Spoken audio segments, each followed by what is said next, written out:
Oh, that must have been good. It was meant as a compliment. I like that It was look. meant as a compliment. It was one of my favorite.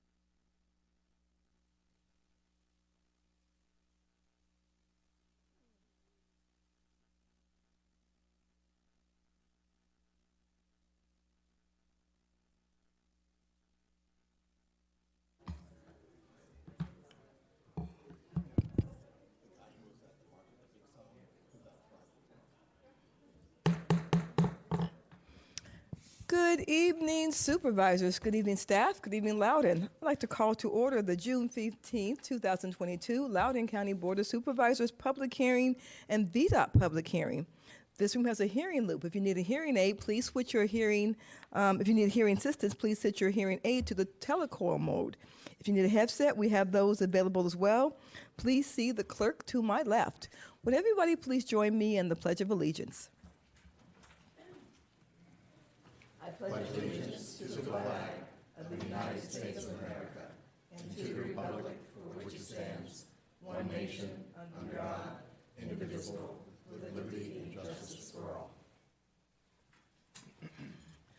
Just as an FYI, Mr. Turner's going to be called last for the entire evening for everything because he just told me that in my suspenders I look like Paul Bunyan. So he will now be called last all evening long. So don't even put your light on because I'm not even going to help. Show you, man. Meant it as a compliment. Yeah, whatever. Make it go first. Huh? I know it is the worst words. Oh, first is worse. You guys think first? Okay. All right, I'm cool with that too. Okay, as a reminder, all members of the public, if you are addressing the board this evening, you may only sign up to speak on matters that are actually on the public hearing agenda.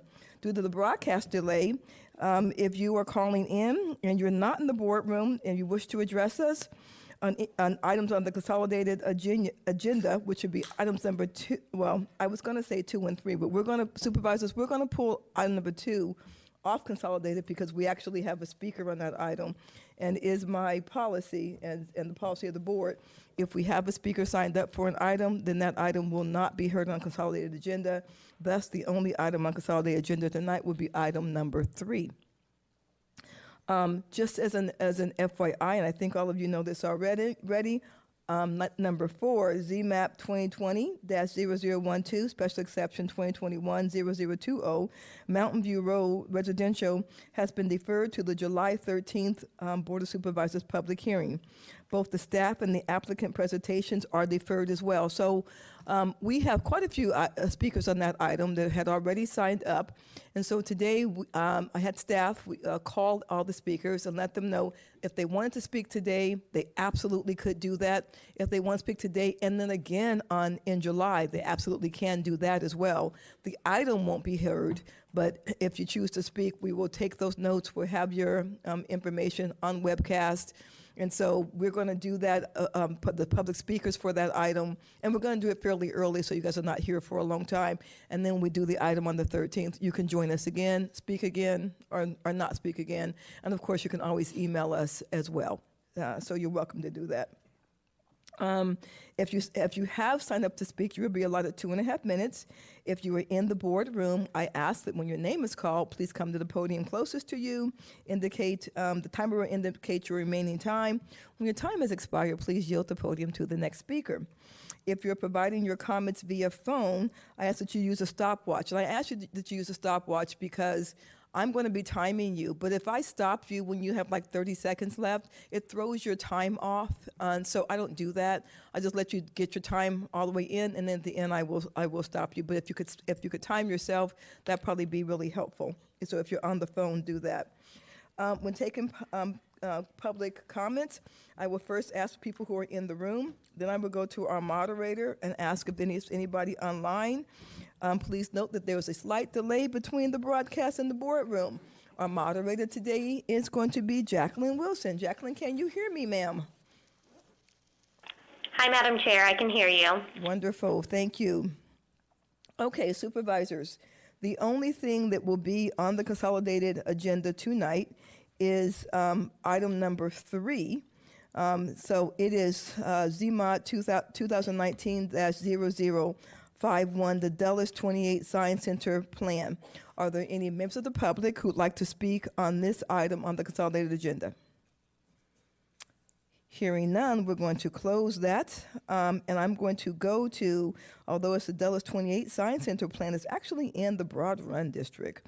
So I will close the consolidated public hearing agenda and ask Ms. Glass if she'd like to make a motion. Yes, thank you, Madam Chair. Sure. I move that the Board of Supervisors approve Motion 2B for the approval of the ZMOD as provided in the June 15th, 2022 public hearing, item number 3, staff report. Motion's made and seconded by Supervisor Saines. Is there discussion on that motion? No discussion, Madam Chair. Anybody else? Seeing none, all in favor, please say aye. Aye. Any opposed? Mr. Rogers, did you just vote? Did you just put your hand? Like, what you doing down there, man? All right, that item will pass 801. All right, so now we're going to hear the Mountain View Road, the Mountain View residential item. And let me get my sheet out.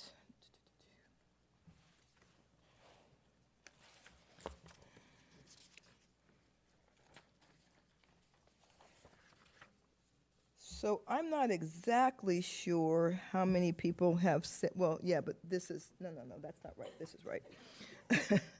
So I'm going to call you all in the order that I see you on here. If somebody's not here, okay. You just, if you're not here, scream that I'm not here when I get to your name. How's that sound? So for this item, our first speaker will be Jason McWhitter, followed by Skip Edmond, followed by Brett Fuller. Good evening, sir. Okay, I speak today as a representative for the Forum of Mountain View Drive, made up of more than 80% of our residents. While we're a well-established, long-standing community, we don't have a formal HOA and created this forum decades ago. The property in this application directly resides within the core of our established community near the forefront. However, this developer attempted to relate the project to the nearest R8 community, of which they do not directly border. This is Mountain View Drive property, not an extension of the reserve at South Riding. This application does not gain the support of our residents for a number of reasons. While we understand and support change as proposed, it does not conform, transition well, or account for existing surrounding communities. It's our opinion this plan does not consider the 1993 Dulles South Area Management Plan, page 28, where it states, and I quote, existing homes need to be protected and new development must minimize the potential physical impacts on existing uses and complement existing development.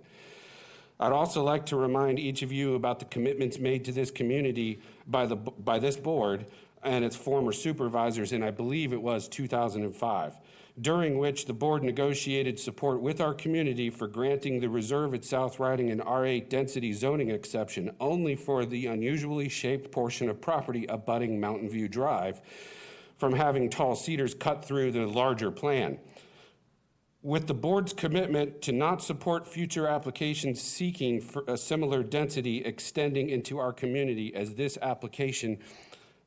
in this application, without a complete consolidation of our property. The application in front of you today seeks to test that pledge, seeking extension of this R8 zoning directly into our community, fracturing it. We continue to support the comprehensive plan zoning at a maximum of R4 for this property, not more. Our organization and surrounding communities have a number of significant concerns with this application and have reached out to each of your offices to discuss these concerns and waiting your response. Our concerns relate to density, traffic, including parking, safety, and water management. We look forward to hear from each of you in your offices to discuss these concerns further and hope you do so before making any final decision. Thank you. Thank you, sir. Just to make sure I understand, you were speaking on behalf of the Mountain View residents? Yes, ma'am. And I did provide the organization documentation to support that. Thank you, sir. Skip Edmond, followed by Brett Fuller, followed by Dylan McWhiter. Is Mr. Edmond here? Edgemond. Skip Edgemond? No? Okay. Pastor Fuller? Oh, I'm sorry. Brett Fuller? Sorry. And Dylan McWhiter. Good evening. Brett Fuller. I've been a part of the Mountain View / Savoy Woods community for 21 years, and we've enjoyed our residence there. A decade ago, a high-density project was completed that compiled about 267 townhomes at the intersection of Eastgate and Poland. It's accessible through tall cedars. Directly across the street, to the west of this development, are 38 more townhomes. With the land that directly borders Savoy Woods State Community to the south is going to be developed, I would petition that it be a low-density development, not high. The increased traffic on Poland Road, as well as the storm drainage pond that rests behind our development, are problematic for the community into which we all bought. If we don't mind new neighbors. In fact, we invite neighbors that desire to move into compatible low-density communities. However, too many high-density communities endanger the property values of Savoy Woods Estate and could, without serious remediation to our storm water dry ponds, endanger our properties. Thank you. Thank you, sir. Dylan McWhiter, followed by Sarah McWhiter.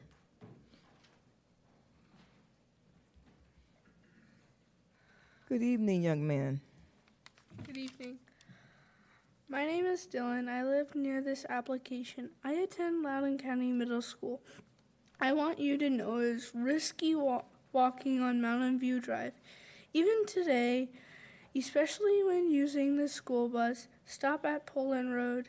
Without proper sidewalks, I must share the road walking at the same path as vehicles. There are scary blind corners where I can't be seen easily by drivers. The possibility of adding so many new homes here and the traffic that comes with it scares me gratefully for my life, my family, my dog, and my friends. This is already a dangerous and scary situation today. Please protect me as a walking pedestrian and my safety in whatever you approve. I also like the trees, which bring wildlife and affords me educational opportunities. I do not support this application as proposed.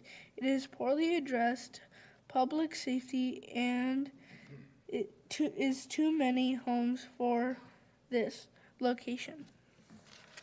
Thank you, sir.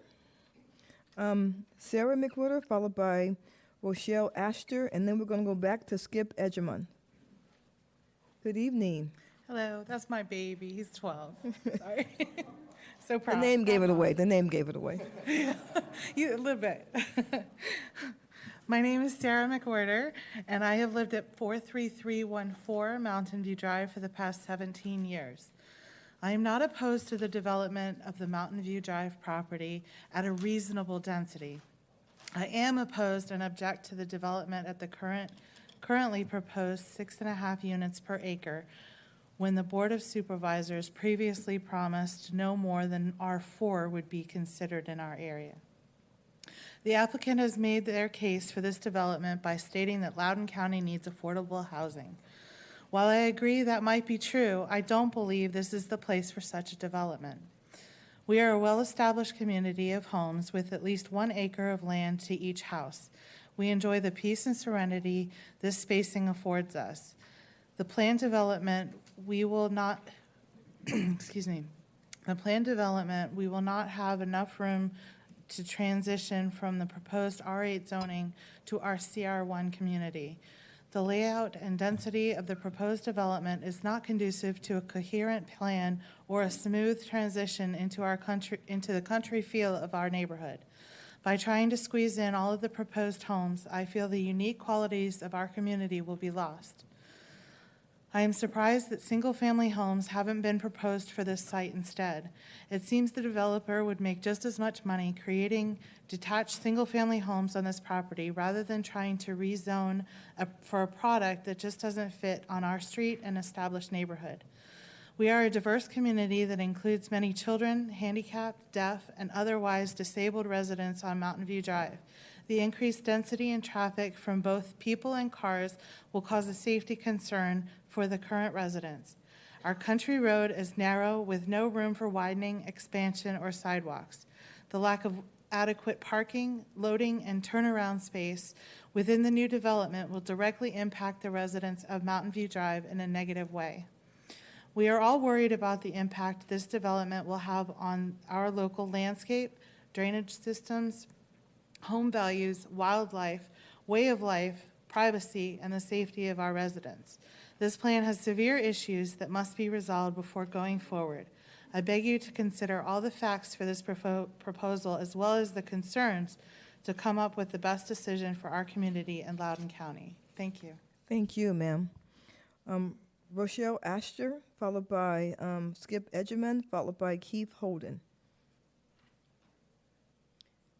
Rochelle Astor here? Yeah, I am. Okay.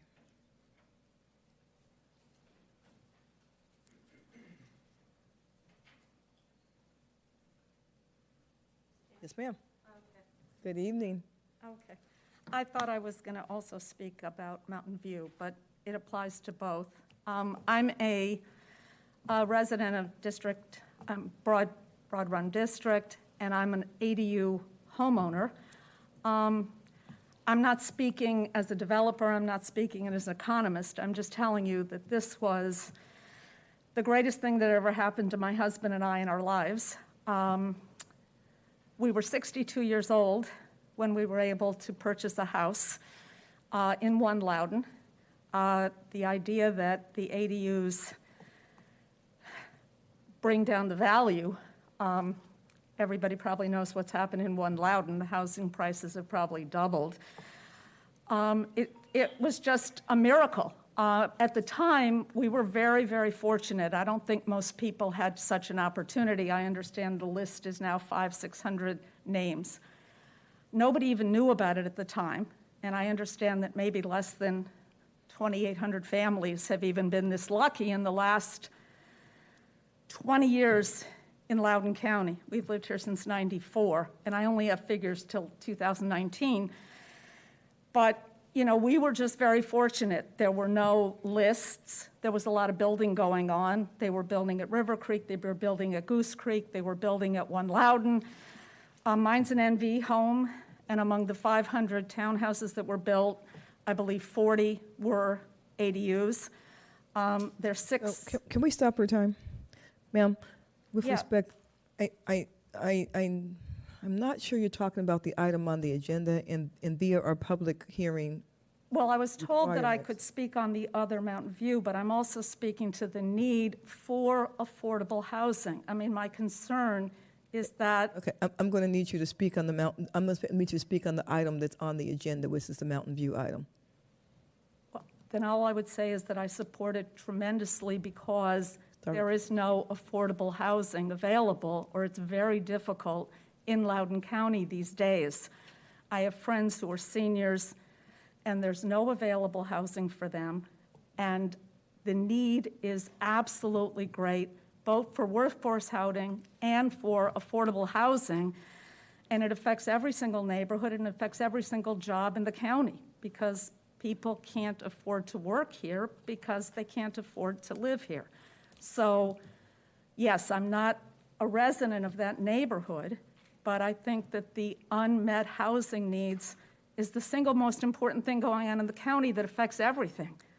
It affects every job, it affects every person, and as seniors in particular have no place to live in this county, and I know the shortages in the labor force at restaurants, school bus drivers, and everything. So I wanted to come speak tonight because my opportunity was phenomenal, but I don't think that very many people have had such an opportunity. That's why I wanted to speak. Thanks. Your time's up. Thank you very much. Thank you. Skip Edgerman, followed by Keith Holden, followed by Suda Peth. Good evening, sir. Good evening, ma'am. Good evening. My name is Skip Edgemon, and thank you for the opportunity to speak.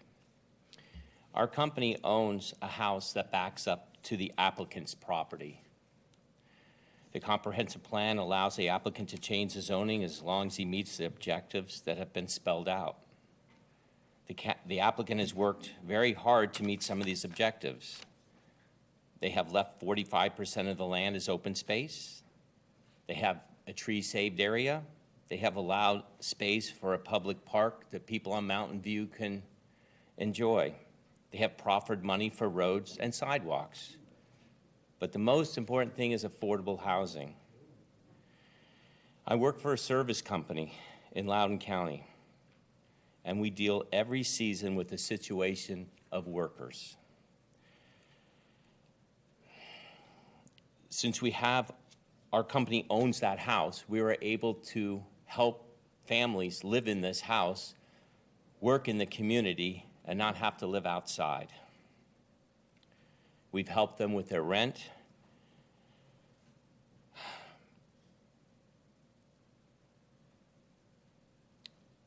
The issue, this is personal because every day I have to have enough people to fill trucks to go to work to service Loudon County and the surrounding counties. This applicant, I understand, is required to put 15%. He's almost put 20% of affordable housing into this area. I believe this is a good project for the community, and I hope this project is approved because we definitely have a problem with affordable housing. Thank you. Thank you, sir. Keith Holden, followed by Suda Peth, and followed by Sonali Peth. I hope I'm saying your last name right. But the next speaker is Keith Holden.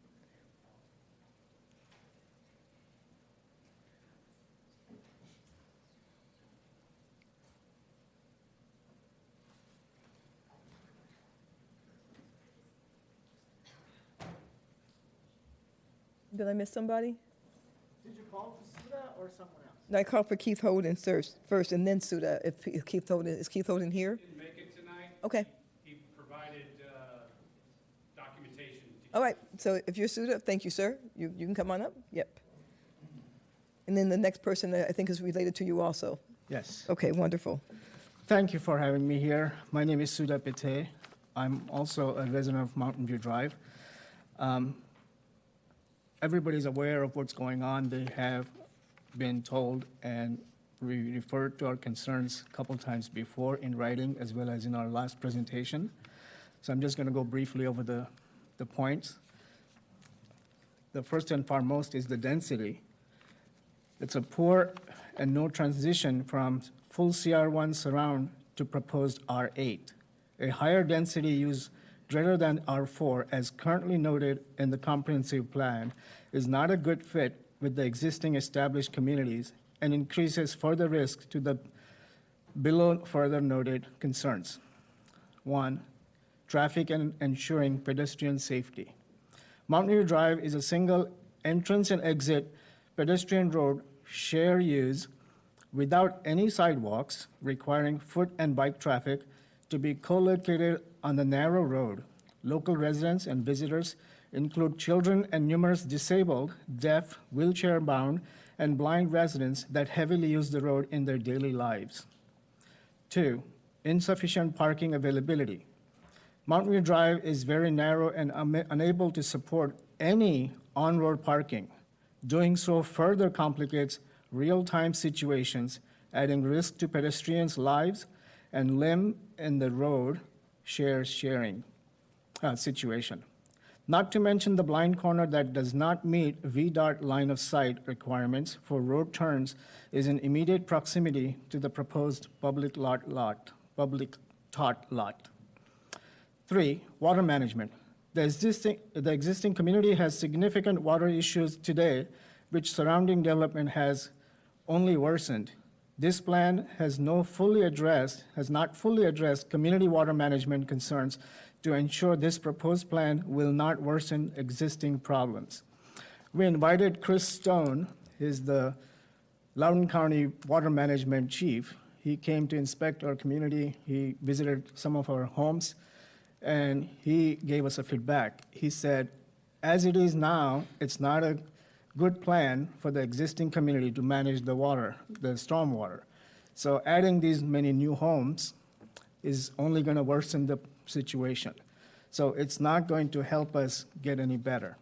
Okay, thank you, sir. Thank you. Thank you. Sonali Pate, followed by Anat Subramaniam. Good evening, ma'am. Good evening, everyone. I'm a resident of 43380 Mountain View Drive, and I agree with what Sudha and Jason just said. I really do not support this development because it is really not going to work in our beautiful community. Thank you. Thank you. Anat Subramaniam, followed by Sam Boluki, followed by Andrew Boyd. Good evening. Good evening. Should I wait for the clock to reset? You should do that. Okay. Thank you, very. Thanks. Or I can add up. No, that's the time. good. No, you're good. You're good. You're fine. I'd be happy to speak. You're ready. We're ready. Your clock is going. Oh, no, I thought it was going to restart. It did restart. Oh, it did. Oh, sorry. I apologize. It's okay. Whenever you're ready. Thank you for providing this opportunity to speak on behalf of the community. I'm a resident of 43486 Savoy Woods Court, which is the property adjoining the upcoming development. I am a researcher by profession, industrial engineer. My background is looking at what is going around me and how to improve things, and change is integral part of human life. So we are not opposing to change, but there have to be checks and balances. And what my research has showed me is that any development to new residential development to established household comes with a cost.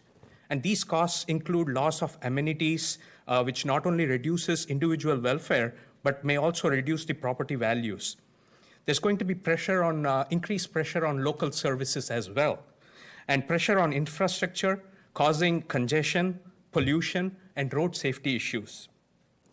There are adverse consequences of ill-designed developments that fail to foster community, and these include social as well as economic and environmental costs. And I'm going to detail some of these costs as I move along, all of which can and will reduce the property values of the neighborhood. The last point is the nuisance per se, which is a legal term, but it adds a nuisance value. During construction, there's going to be increased road traffic due to the construction vehicles, and after construction, you're going to have trespassing because this community is being developed without adequate planning for parking facilities. Then people are going to use the Savoy Woods Court and neighboring streets for their parking and going to cut across our private property to walk to their houses.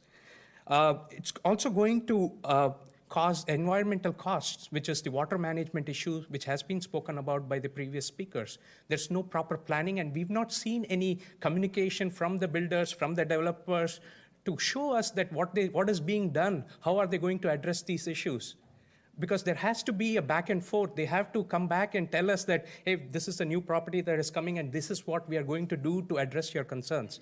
But we've not seen any clarity from their perspective, no transparency, and it's just being shoved upon our community and the Mountain View community, which the neighbors. And one thing that this project has at least done is got our communities together. We have individuals from Mountain View and Savoy Woods now at least coming together and fighting for what we feel that it needs to be addressed.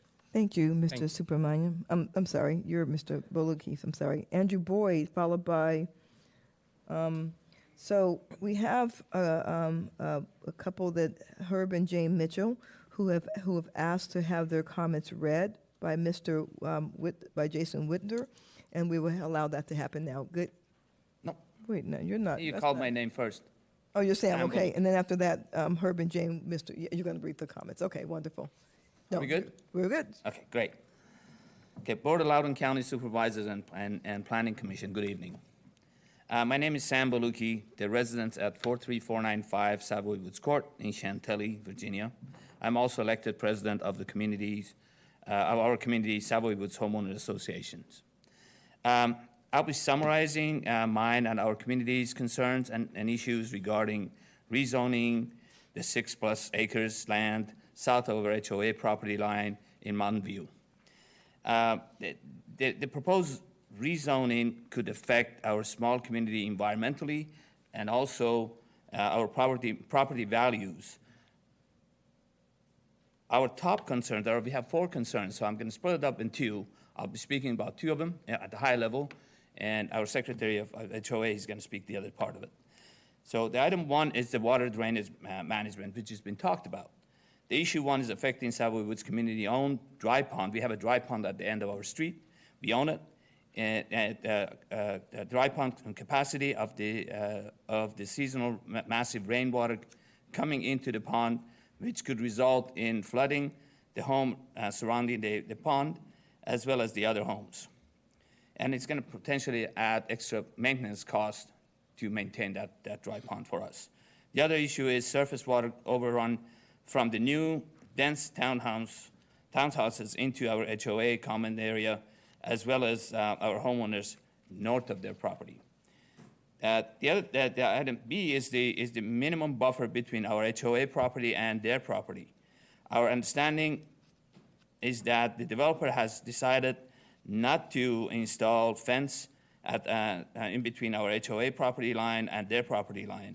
They have even removed the original plans to plant some few trees and shrubs in between the properties.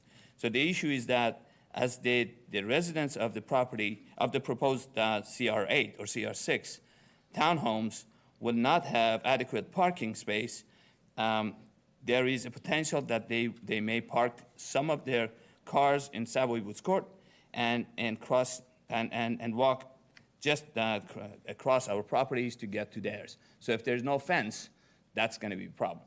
So that's going to be an issue. So I'll turn it into Andy, who's going to talk about the other 2. Thank you for your time. Mr. Baluki, you are speaking on behalf of the Savoy Woods Estates? HOA. You're speaking on behalf of them? On behalf of them. Yes, Yep, sir. yeah, Okay. We have several members here. Okay, I Yes, understand, they're sir. Mr. Andrew Boyd, followed by Mr. Whittemer again for Herb and Jane Mitchell. Mr. Boyd, good evening. Good evening to you all. Thank you for having us here today. My name is Andrew Boyd. I live on Savoy Woods Court. It's a community of 12 houses on 12 acres. A very nice street to live at. Our homeowners are typically near retirement age and not a transient community. The quiet nature of the street is a great concern for us to maintain at Savoy Woods, but also maintaining our property values. And we object to the proposed development property erecting high-density townhomes to the adjacent property, as the surrounding properties are quarter-acre or half or full-acre homes, and a lot of wooded lots in the area as well. And the property developer's application indicates up to 6 or 8 ADUs, which may negatively affect the average residential property sale price in the area. Finally, there's been no communication between the property developer, their management, agent, owners, and any of the members of Savoy Woods or our HOA, despite our efforts to speak directly to them. Other than the adjoining property letters, which were mailed out initially to the 4 adjacent contiguous homeowners, there's been no effort to reach out to discuss our concerns on this project. The Department of Planning and the Board of Supervisors have an interest and active hand in shaping the development of new homes and neighborhoods to be built in the county, but also duty to the existing homes and neighborhoods and citizens who already live in the neighborhoods surrounding this property, and how such new development would affect them. If a proposed development negatively affects the existing neighborhoods, such concerns should be addressed and resolved, or the project should not be approved. As the developer themselves are not engaging in discussions with the surrounding property owners and their representatives to resolve the issues that may harm the existing residents and neighborhoods, it should be incumbent upon the board to require such issues be discussed and resolved prior to granting of approval for such a development. So we, the members of Savoy Woods, ask for your consideration and that you deny application for the high-intensity property to be developed. Thank you very much. Thank you, sir. Jason McWhorter, although I think it's going to be, okay, Sarah, right? Yes, Sarah Very good. McWhorter. And you're reading a letter for Herb and Jane Mitchell? Is that- I'm reading a letter that they wrote. Herb and Jane Mitchell are my parents. Okay. And we put them next to us because they are elderly. Elderly people live on Mountain View Drive too, so I don't know what the RDU thing is. Anyways, Mom will kill me, but she turned 78 this week. So yeah, they're, my mom's permanently handicapped in a wheelchair, and Dad has dementia and Alzheimer's. So my mom wrote this letter for me to read to you today on their behalf. Okay. I'm writing this letter out of great concern for the development and rezoning of my community and the land around it. I am a senior citizen, citizen, she wrote, and enjoy the natural surrounds of my house and the peaceable community and neighbors. It is well established and a safe place to reside. Change is not always for the better. In the mornings and evenings, I watch the many and amazing variety of birds that come to my feeders. Deer feel safe enough to linger in my yard, as many as 8 at a time. They come in family groups and know they will not be disturbed. Many small animals call the woodsy areas of this development their home. How can a sizable townhome development, cutting many trees and the noise associated with it, be better? It can't. It is imperative land development that is proposed not occur. The area has been established to have at least 1 acre plots, not crowded townhomes. Please consider this letter as my strong objection to the present plans. My husband, Herbert Mitchell, also agrees. And just to note, their property directly abuts up to the proposed plan. Okay. So they're in the back side of it. Thank you. Thank you. Supervisors, just an FYI, and when I was asked about the McWhitters reading for the Mitchells, I did ask, could the Mitchells do it virtually, and they were not able to. And so that's always our first choice, but since they were not able to, I allowed them her to read for her parents. Buddy Fricky, followed by Daniel Nathan and Jordan Manis. Madam Chair, I was told that Buddy would be participating remotely. However, he is not on the line. Okay, how about Daniel Nathan?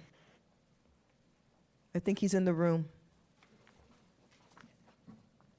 Madam Chair, Board of Supervisors, thank you for allowing me to address all of you. I live at 4339 Mountain View Drive with my wife and 4 school-aged children. My wife chose this location specifically because of the mix of single-family houses and large lots. We have access to US 50, 28. We chose this neighborhood because it is seldom traveled as a road. It is safe for my family and many others. It is a very narrow road, as Matt has seen many times, excuse me, Mr. Letourneau, who had to fight to get us repaved. It is not wide enough for 2 cars to go by at any reasonable speed. Today, I would like to address your 2019 comprehensive plan, because everyone's calling this infill. Infill is defined as an establishment of new use on a site that may be underdeveloped, underutilized, but is located in an area of established stable development where roads, water, sewer, and general services are available. Here's the part I want you to please pay attention to. These are your words, not mine. Infill sites are often small, and their development should complement or complete a larger development. Complement or complete. This does neither. Let me emphasize, complement or complete. We have single-family homes. They want to put 8 per acre. That doesn't match up. Primary location for infill is underdeveloped areas, otherwise served by public infrastructure. They may include brownfield or grayfield sites. Well, brownfield isn't defined in your comprehensive plan, so I don't know what that is. Let's just call it dirt. Grayfield, defined in comprehensive plan. Development on real estate that has previously been developed and used, true, but has become obsolescent or substantially underutilized, not true.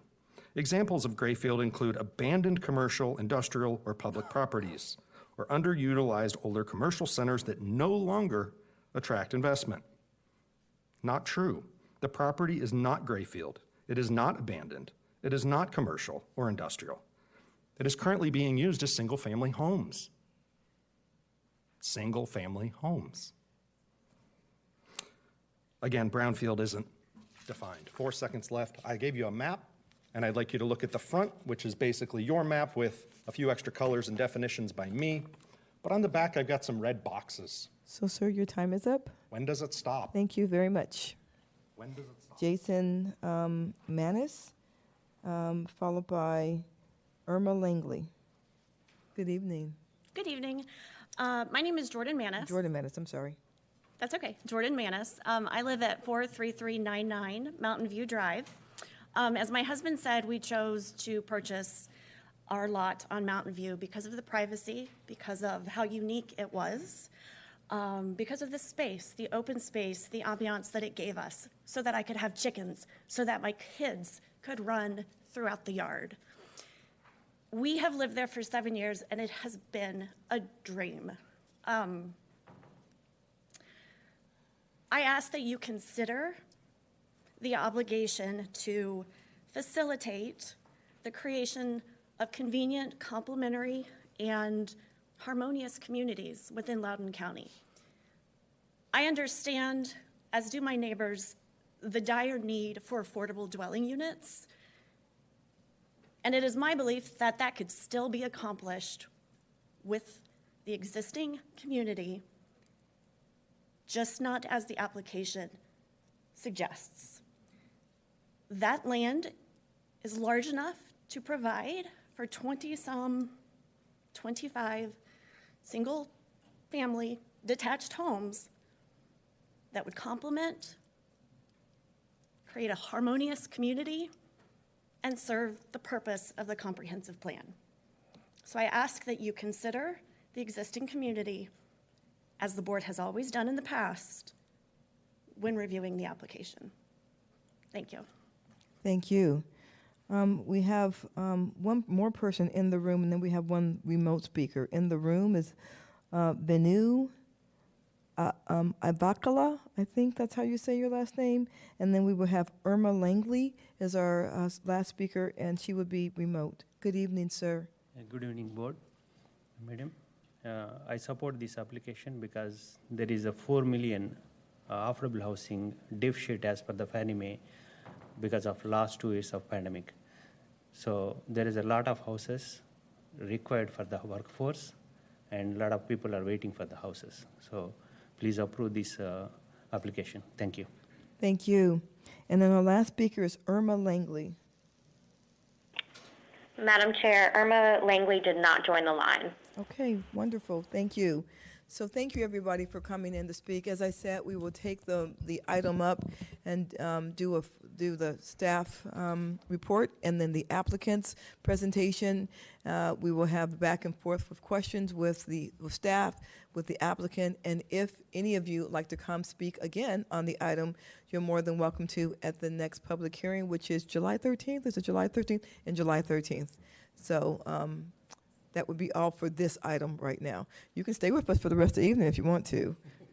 It is fascinating. But otherwise, I understand if you leave as well. Thank you. All right. Supervisors, we're going to do the 6-year road program. It is the VDOT Improvement Priority List program. Would staff come to the table, please? It was, no, I'm sorry. It's not, that's what it is.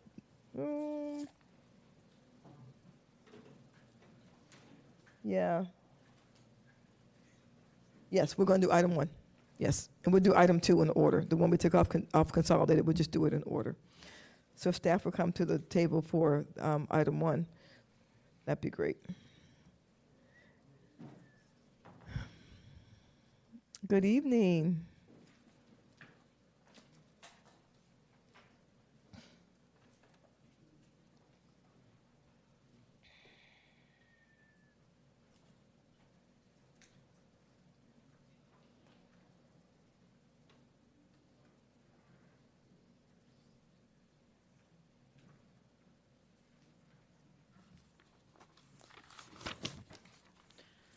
All right, good evening. I'm Susan Glass from DTCI, and I'm joined by Nancy Boyd to my left and Kim McCool from VDOT. We are presenting the proposed FY23 through FY28 Secondary Road 6-year plan and FY23 Construction Improvement Budget Priority List. The plan provides funding from the state's Highway District Grant Program to improve unpaved roads that are identified in the plan. Two projects are carried forward from last year. That is Ticonderoga Road and East Church Road. Both of those roads are scheduled to be paved this year. Let me get to the, there you go. And then additionally, there's funding that is allocated to improve Cochrane Mill Road, which has allocations in FY23 and 24. The plan has a total of $7,350,053 that's available for future projects. Based on the input that we received from 3 district supervisors back on November 10th, 2021, when we were at the public hearing for the previous plan, there was an expressed desire to have 2 roads hard surfaced, Goshen Road and Hogback Mountain Road. The item presents options for both of those roads. We need direction from the full board on which road to program first, and that would be reflected in the subsequent next year's plan, the FY24 to 29 plan. Staff's recommendation is for option 1, which is programming Goshen Road to be hard surface before the remainder of Hogback Mountain Road, and that was because there's 2 public schools that are have secondary access off of Goshen Road. So either option would provide an unallocated balance of about $3,150,053 that we could program in FY 27 and 28. And that's that. Okay, so I have one question before I go to questions, and then it's a county-wide issue, so I'll make the motion. If I make the motion, because I don't think we should suspend the rules tonight, Mr. Kirshner's not here, and I don't want to do that. If I make the motion, send it to the July 5th meeting with the recommendations from staff. If somebody between now and July 5th, if one of my colleagues wanted to do anything different or change it on this motion, would they just need to reach out to you or ask questions or anything before the July 5th meeting? So if there were other questions that people needed to ask or anything they want to do different, since we're not going to suspend the rules tonight, they would just reach out to you before then. Is that correct? Yes, that's fine. Okay, wonderful. Then I'll take questions and I'll make the motion after questions. Mr. Letourneau. Yeah, I'll reserve my comments. I was hoping we were going to be able to move on this tonight since Mr. Kirshner endorsed option 1, but the traffic counts in this area, we discovered that Goshen Road had not had a traffic count done since 2002, which is 20 years ago and before all the development. And just to confirm, even then, the most recent traffic count for Hogback Mountain Road was 2020, and Goshen Road in 2002 had almost twice the traffic that Hogback Mountain Road had last year. Correct? I don't have that information in front of me, but I will certainly take your word for that. It's, well, 450 versus 240. So, but we don't have more recent traffic data for Goshen Road, right? Yeah. Okay. Thank you. Mr. Buffington. Thank you, Madam Chair. Both roads do have substantial traffic, but without a doubt, I think Goshen is much worse. And Goshen actually has school bus traffic and serves at least 2 schools. And so I would fully support moving forward with doing Goshen first and then doing Hogback. Madam Chair, I too was ready to suspend the rules and move tonight. I don't know if you saw it, but Supervisor Kirshner did send an email and he did address this and he did say that he supports going with option 1 or alternative 1, which would pave Goshen first and then Hogback Mountain. So I don't know if that changes your opinion. Does anyone have any issues? So I can suspend the rules. I really don't like doing that when Supervisor's not in the dais, but Okay. Does anyone have any issues? Any other thoughts, any issues? Are you sure? I'm not gonna get no phone call tomorrow night, right? Okay, I'll make a I would motion just say then. that Supervisor Kirschner is one of the 3 supervisors that Ms. Glass was talking about that requested this, and Okay. I'm the other one, and Supervisor Letourneau is the other. Okay, I move that the board suspension. Chair Randall. Yeah, oh. I'm sorry. We didn't ask for You do have a speakers, speak- yeah. Do we have speakers on this item? We did? Oh, yeah, that's right. Ms. Houston, good evening. I'm sorry, ma'am.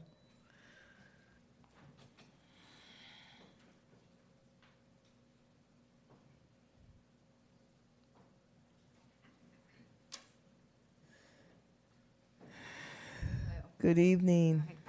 Emily Houston with the Rural Roads Committee.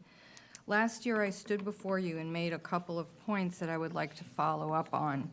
One was that the state's Highway District Grant Program provides funds for the improvement of unpaved roads, and that does not necessarily mean paving. I want to thank Susan Glass of DTCI for acknowledging this in many places in the staff report where the term improvement is used. Another point I made last year was that VDOT, in its vast manual of material specifications, has none for a driving surface aggregate. The material used on our unpaved roads is not intended to be a surface material. This leads to many of the failures of the roads: potholes, washboarding, dust, and gravel washing into drainage ditches and streams. The Rural Roads Committee has been working with the Virginia Transportation Research Council on the development of a driving surface aggregate for use not only in Loudon but statewide. Initial tests in Loudon showed some promising results. A successful aggregate can be placed on the roads at far less cost than paving with asphalt, would reduce maintenance expenses drastically, provide an environmentally friendly alternative to both asphalt and the gravel currently used, and maintain the rural appearance of our historic unpaved roads. These are our goals. Earlier this year, the Rural Roads Committee produced a proposal for a pilot program to be conducted in Loudoun County by the Research Council. I have printed a copy of that proposal for each of you. It requests $1 million in funding. With the help of State Delegate David Reed of Ashburn, this proposal has been submitted for fiscal year 2023 congressionally directed spending by Senator Mark Warner. We are honored that both Delegate Reed and Senator Warner consider this effort worthy of their support. It demonstrates the importance of the need to develop a proper way to surface and maintain our unpaved roads, and we are thrilled that Loudon, if funded, will be at the forefront of this statewide effort.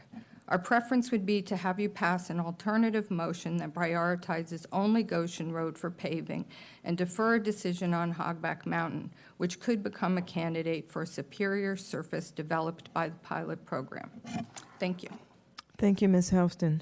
And I'll ask some questions in the motion. All right. I move that we suspend the rules. Motion's been made, second by Mr. Buffington. Discussion on the motion for suspension. Seeing none, all in favor, please say aye. Any opposed? That motion will pass 801. Move the Board of Supervisors approve the projects and priorities list in the FY 2023 to FY 2028 secondary road 6-year plan and the FY 2023 construction improvement budget priority list provided in attachment 1 of the June 15, 2022 Board of Supervisors Public Hearing Staff Report, and authorize the county administrator or his designee to execute the plan on behalf of the Loudoun County Board of Supervisors. I further move the Board of Supervisors direct staff to program Goshen Road and Hogback Mountain Road in the future FY 2024 through FY 2029 secondary road 6-year plan is proposed in options 1, presented in the June 15, 2022 Board of Supervisors Public Hearing Staff Report. Motion made and seconded by Supervisor Buffington. Discussion on the motion. So, do you have any comments to the comments that Ms. Houston just made as far as the paving material that is used? I was going to look for VDOT to respond to that comment.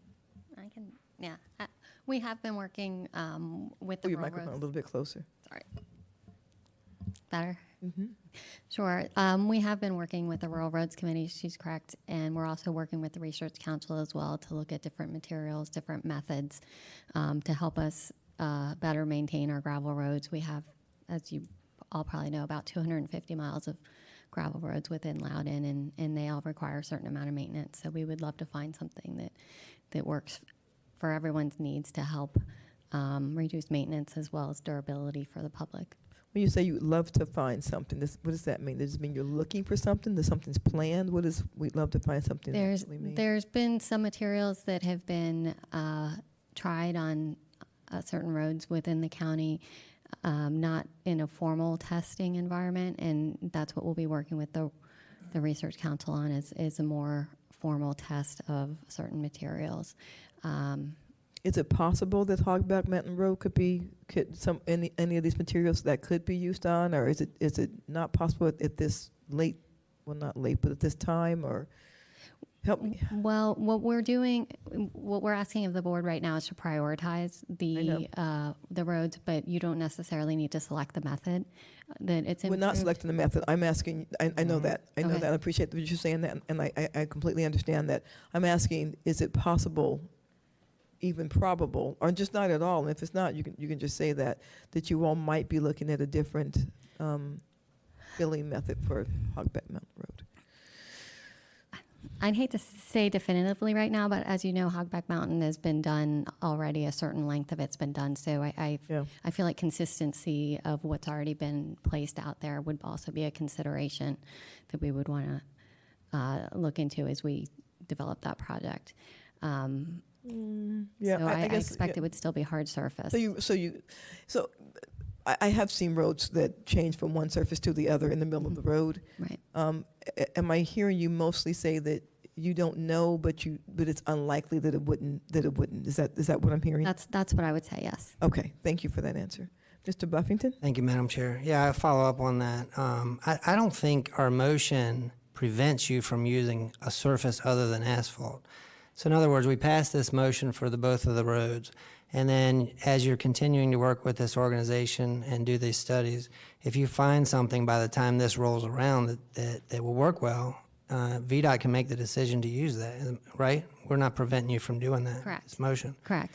And as you stated already, I believe it was full depth reclamation was the process that was used on Hogback Mountain. You did like the first half mile from Route 15. Mm-hmm.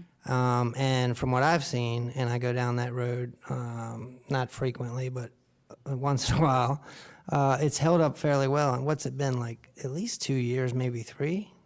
I think it's even been a little bit more than that. Yeah. Yeah. And then at the end of so it's a mixture of concrete and the existing gravel that was there and some other materials. And then at the end of that, you put gravel on top, right? And so that road even now, still looks really rural because it kind of looks like the unpaved portion, but it's paved. Mm-hmm.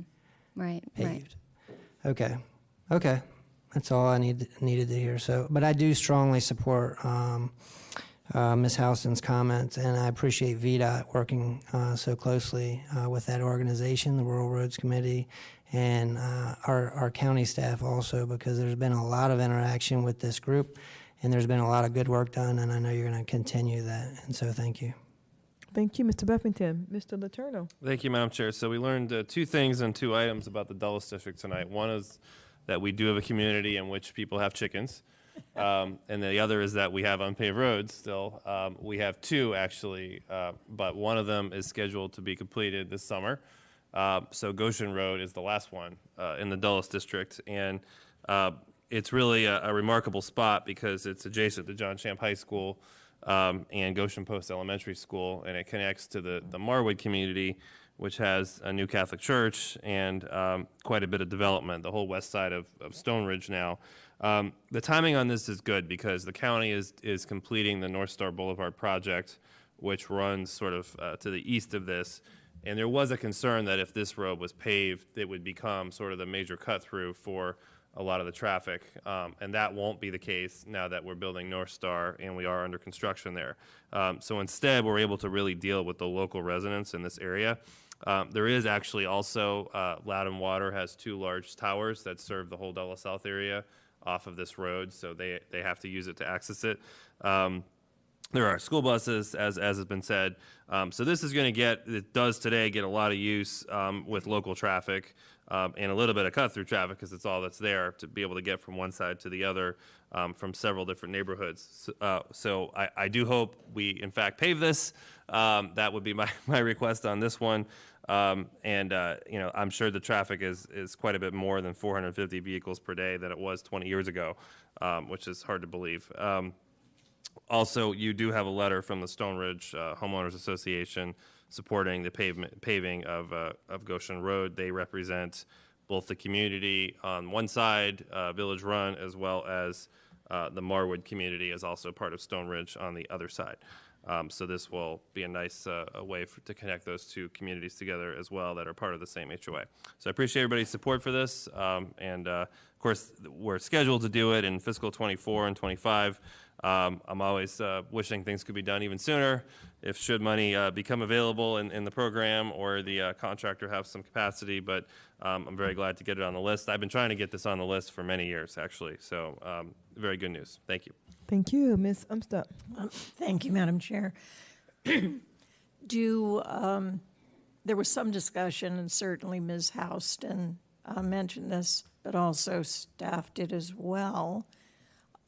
Is there a section of road in the county that matches what Ms. Houston was recommending?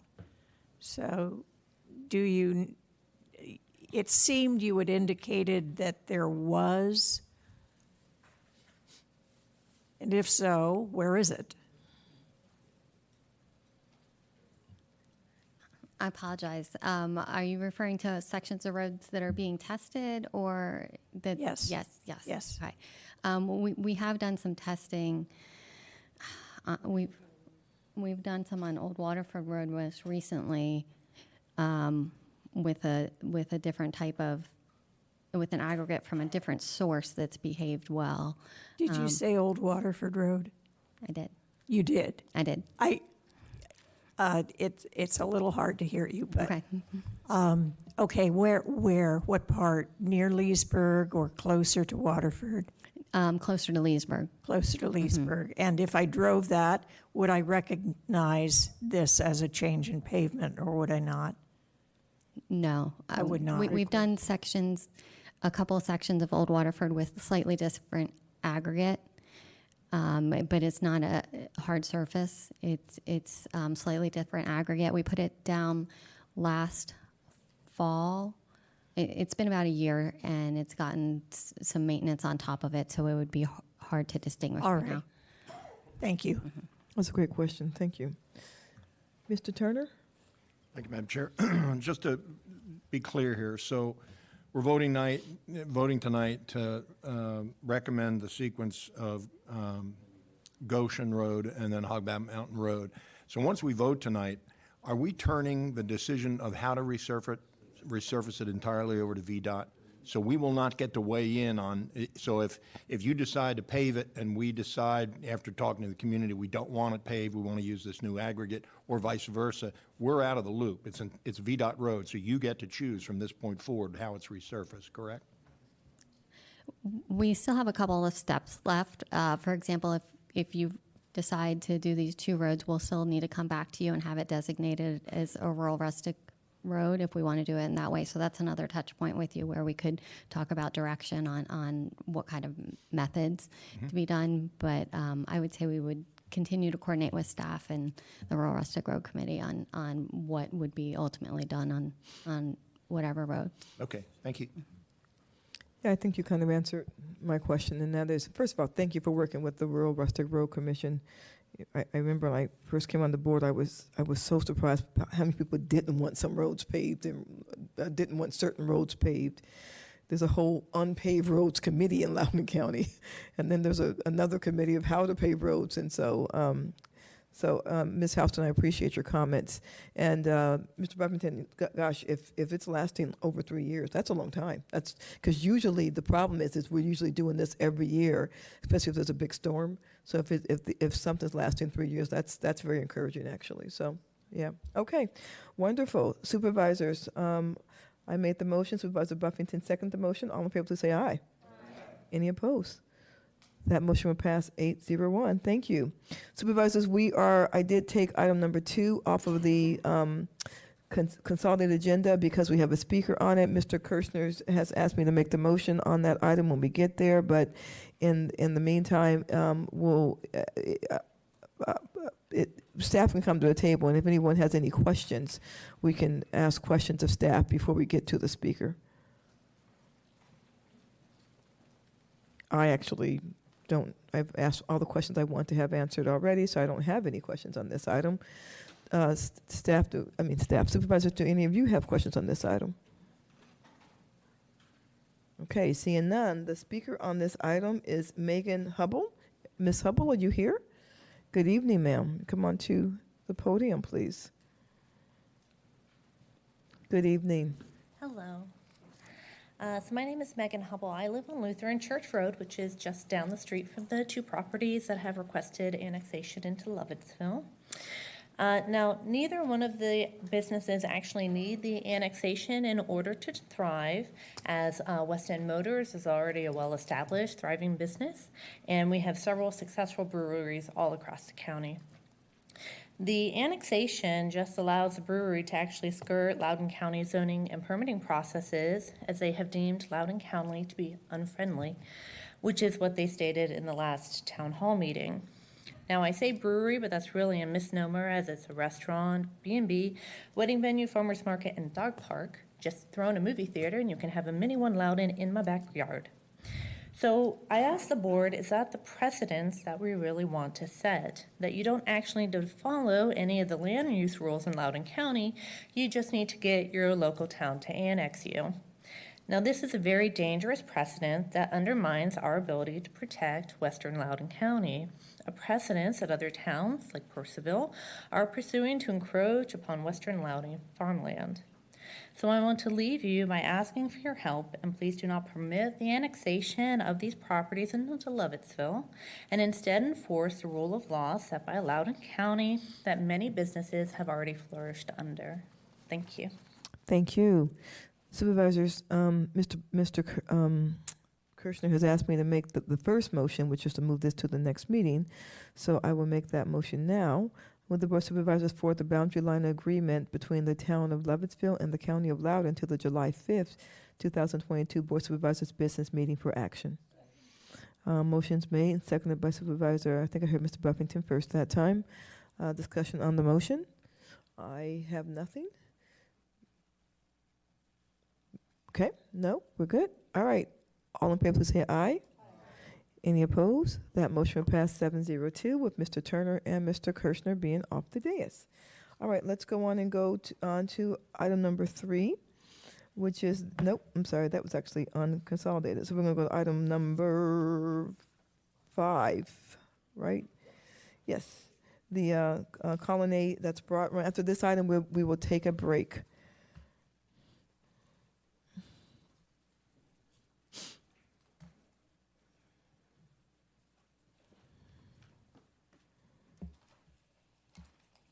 So, on this item, Ms. Glass, I don't remember having seen this before. I haven't seen the presentation. If you don't mind, I'd like to see the presentation, actually. Yes. Okay, wonderful. Ready when you are. Hi. Good evening, Supervisors. My Good name is evening. Bryce Johnson. I'm the County Project Manager for the Colonnade application. The property is located in the Broad Run election district. There's an aerial shown on the screen with north oriented to the top. The property itself is a 4.15 acre site highlighted in yellow in the northeast corner of City Center Boulevard and Stephanie Drive. It's generally located south of Route 7 and within the vicinity of the Dulles Town Center Mall. It's surrounded by townhomes to the north and east, as well as multifamily attached units, basically apartments, to the west and south. I'll also note that there is a child care center directly adjacent to the north as well. Tonight, the applicant proposes 2 applications for this proposal, first of which is a zoning map amendment, or a ZMAP, to rezone the property from the planned development commercial center, neighborhood center zoning district to the R16 ADU zoning district. That's the townhouse multifamily zoning district inclusive of affordable dwelling units. The applicant proposes a total of up to 61 townhomes that would include 10 units affordable to households earning less than 100% area median income. There would be 8 affordable dwelling units required by the zoning ordinance, plus 2 additional units, which would be either unmet housing needs units for rent or the affordable market purchase program units for purchase, depending on whether the units are ultimately for rent or purchase. Again, that's just 2 additional, you're not getting 2 of both. Additionally, there's a request for a special exception to reduce the minimum front yard from 15 to 10 feet for the rear-loaded units. Those are the ones adjacent to City Center Boulevard and Stephanie Drive. Again, just kind of looking, those are basically the garages being oriented toward the interior of the property, but then the houses themselves fronting the streets. Here's an excerpt of the applicant's concept development plan. I have the units themselves highlighted in yellow. The ones that I mentioned before that are the rear-loaded units are kind of somewhat hard to see, but the somewhat hatched adjacent to City Center Boulevard and Stephanie Drive. They've got open space areas highlighted in green, one of which is like the central park area, as well as 3 others. Access would be from Stephanie Drive and City Center Boulevard, and the applicant is proposing to record a sidewalk easement for pedestrian access at a future date to Palace Terrace and Forum Terrace. For a discussion, I want to first focus on the land use policies. This is located in the suburban mixed-use place type, which does envision, as the name implies, a mixture of residential and commercial uses, specifically looking for a maximum of 70% residential use. Of those residential uses, what we would think of townhomes being the single-family attached units are a complementary use, so they shouldn't form the bulk of the residential uses in this place type. Different compared to other place types, we look at density in terms of floor area ratio instead of units per acre. So for this place type, we're looking at a 1.0 floor area ratio. So even though this is the mixed-use place type, the 2019 general plan does allow for some very limited exceptions for when we don't apply the strictly apply the mixed use, or the use mix. Basically, if the parcel is less than 20 acres in size, which would be most infill parcels, but specifically less than that size, we don't entirely look for the full envisioned mix of uses. But then we also look to make sure that it meets the policies for infill development and bringing the entire area closer to the envisioned use mix. So I mentioned before some of the surrounding uses being residential, but then there's also a lot of commercial nearby. So staff does find that this does bring it closer to that envisioned use mix. So we did think 100% residential was appropriate for this infill site. Additionally, I want to mention some of the policies of the 2019 countywide transportation plan, which does anticipate transportation contributions in the form of regional road contributions and transit contributions just to support the transportation infrastructure in the county. The existing policy does not differentiate between market rate and affordable units, so we would expect these contributions for affordable units, which the applicant is not providing.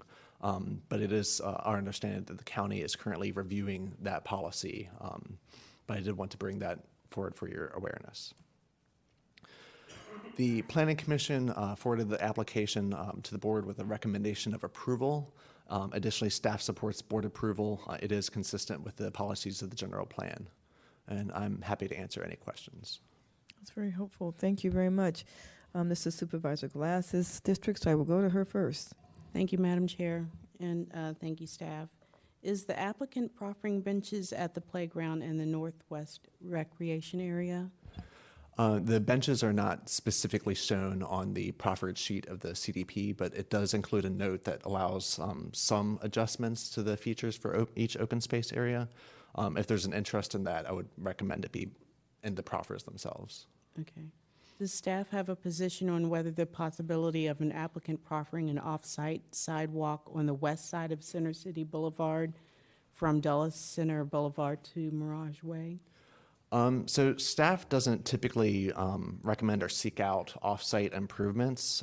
However, we are aware that there's a missing pedestrian link on the opposite side of City Center Boulevard. The 2019 countywide transportation plan calls for a shared use path on that side. So we would look for that at some point in the future. At this time, I do not know when that's actually planned for, though. Okay, thank you. What, again, what percentage and type of attainable housing units are provided in this application?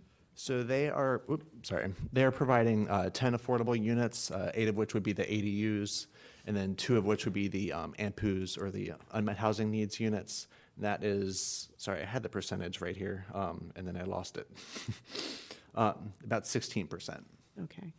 And can you please describe the contents of the letter that was received by the Planning Commission in February from the neighboring HOA? Yeah, so right before the Planning Commission public hearing, staff and the commission did receive a letter from the neighboring HOA basically stating that the applicant had met with them. The HOA itself didn't take a stance against or for the proposal that I'm aware of, but they did cite concerns about any kind of vehicular or pedestrian interparcel connections. Okay, thank you. Those are all the questions I have. Thank you. Thank you. Ms. Brooksman. Thank you. Which HOA was it? Was it this one or over here? The one on the east side. On the east side, Yeah. okay. So are there sidewalks or paths on this side of the road?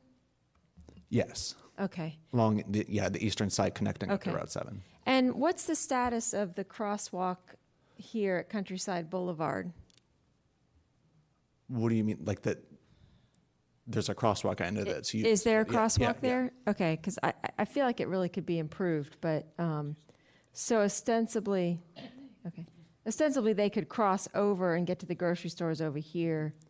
Okay. And then the front yard minimums that we have in our, in our policy, is that put in our policy for safety or quality of life? It's a mix. So if you look at when you look at the roadway setbacks from major roads, it's definitely a safety concern. Okay. But it's also, quality of life. And in this instance, we're looking at, really we're looking to, the reason we support it anyway is because it's building that building presence on the main streets. Because the buildings are on the main street, it's okay to have a shorter front yard? The public streets. So the suburban policy area design guidelines do want buildings to be the prominent feature. So with these being less intensive streets, that's why. But here we're supporting shortening the front yards right here, right, from 10 to 10 feet. And Correct. This is a pretty busy road, and traffic goes really fast on this road. So do we know, how wide is this, the path or the sidewalk? The sidewalk would be 6 feet, and then you've got about a foot or 2 on each side for public access. And then, but only 10 feet for the yard? Yeah. I guess what I'm getting at is I have a problem with ZMOF with shortened yards. So, and is this property considered infill? Yeah, it is. So infill typically is less than 25 acres. This is well under that, but then also it's everything around on all sides is fully developed, whereas we would normally just look for mostly developed. And do we have bus routes nearby? Yeah, there is a bus route that runs along City Center Boulevard. Okay, and is there a stop near this? There's one on the west side right now, and the applicant is proffering to an easement, and I believe there's been some discussions about also adding a pad for future installation of Like a around here? bus shelter. Within, I believe, right next to the northwest, the top left open space area. Here? So yeah, there'd be a shelter adjacent Oh, to that. okay. All right. I'm about out of time. Thank you. Thank you. Mr. Turner. Thank you. Thank you, Madam Chair. Oops. I have a question on garage size here. There's 2 styles of 2-car garages, and I'll ask staff and I'll ask the applicant as well, and you may not have an answer, that's fine. But I'd like your opinion. There's 2 types of 2-car garages. One is 21 feet wide and 21 feet deep, and one is 16 feet wide and 20 feet deep. On the way over here, I went out and measured a medium-sized SUV in my parking lot at 6.5 feet. So figure a big SUV is about 8 feet wide. And my team had previously determined that an 8-foot opening is about acceptable with an 11-foot wide garage on the inside. If you've got, my question is a 16-foot wide 2-car garage wide enough? If you've got 6 to 7 feet per car, you're looking at maybe 2 feet overlap on either side of those cars. Does a facility standards manual specify any of that? Do you have any feel for that at all? Like we talked internal garage dimensions. So I can double check, but I don't think the facility standards manual would regulate garage sizes. It does with parking spaces, and a parking space is typically at least 9 by 18. Right. So I mean, if you're talking about a 16-foot wide garage and then imagining any kind of space on the sides, I would imagine that could fit 1 car. 2 would be tight if Right now, possible. I'll confirm with the applicant, but right now I have it as a 16-foot 2-car garage width. So, all right, thank you. Thank you. Ms. Umstadt. Thank you, Madam Chair. I'm looking at page 6 in the staff report, and I'm looking under use and density, second paragraph. The subject property is located within a half mile of retail, office, industrial, and residential uses. Would you consider this as appropriate if you knew that Dulles Town Center would be rezoned to be predominantly residential rather than commercial? We're looking at what's on the ground right now. I right. can't speculate as to what the mall wants to redevelop into. How important is it to staff that there be walkable retail from this property? That would be consistent with the policy, so important, yes. Okay, thank you. Mr. Letourneau. Supervisor Turner got my attention a little bit with that line of questioning. So how many parking spaces are being provided overall? So they are, I believe it's 3.64 spaces per unit. But that includes counting the garages as 2-car garages, right? Yes. So I think he's absolutely right. I don't think you're going to get 2 cars in there. So if there's only 1 car in that garage, I assume you probably can't do the math on the fly, but that would take that space per unit down considerably. And I can double check about if we would actually, for zoning purposes, if that 3.64 per unit includes 2 spaces in those smaller garages. Okay. Yeah, and so but how many off-site spaces are there? That one I can double check, but you don't know though. Not off the top of my head. Okay. Sorry. Are there some? Oh yeah, definitely. Definitely some. Yeah. Okay. Okay. Thank you. Mr. Sains. Thank you, Madam Chair. All right, the applicant is proffering the 6-foot wide sidewalk that the CTP calls for on City Center Boulevard, but not the 10-foot shared use path. Without the shared use path being in this application, when could that possibly be built? There's no estimate right now. It's as far as I'm aware, it's not planned for at any point. Okay, so this will possibly be. So would it be, in your opinion, something we possibly could talk to the applicant about for proffering? Yeah, you could definitely talk with them about it. Yeah. Okay. All right, and then I have a question. Well, other questions for the applicant. Oh, for the affordable units, would those be mixed together in the community? Yeah, they are interspersed within the community. And is Ms. Turner in the room? Yes. Madam Chair, Yes, Ms. Turner, would you like to come down, please?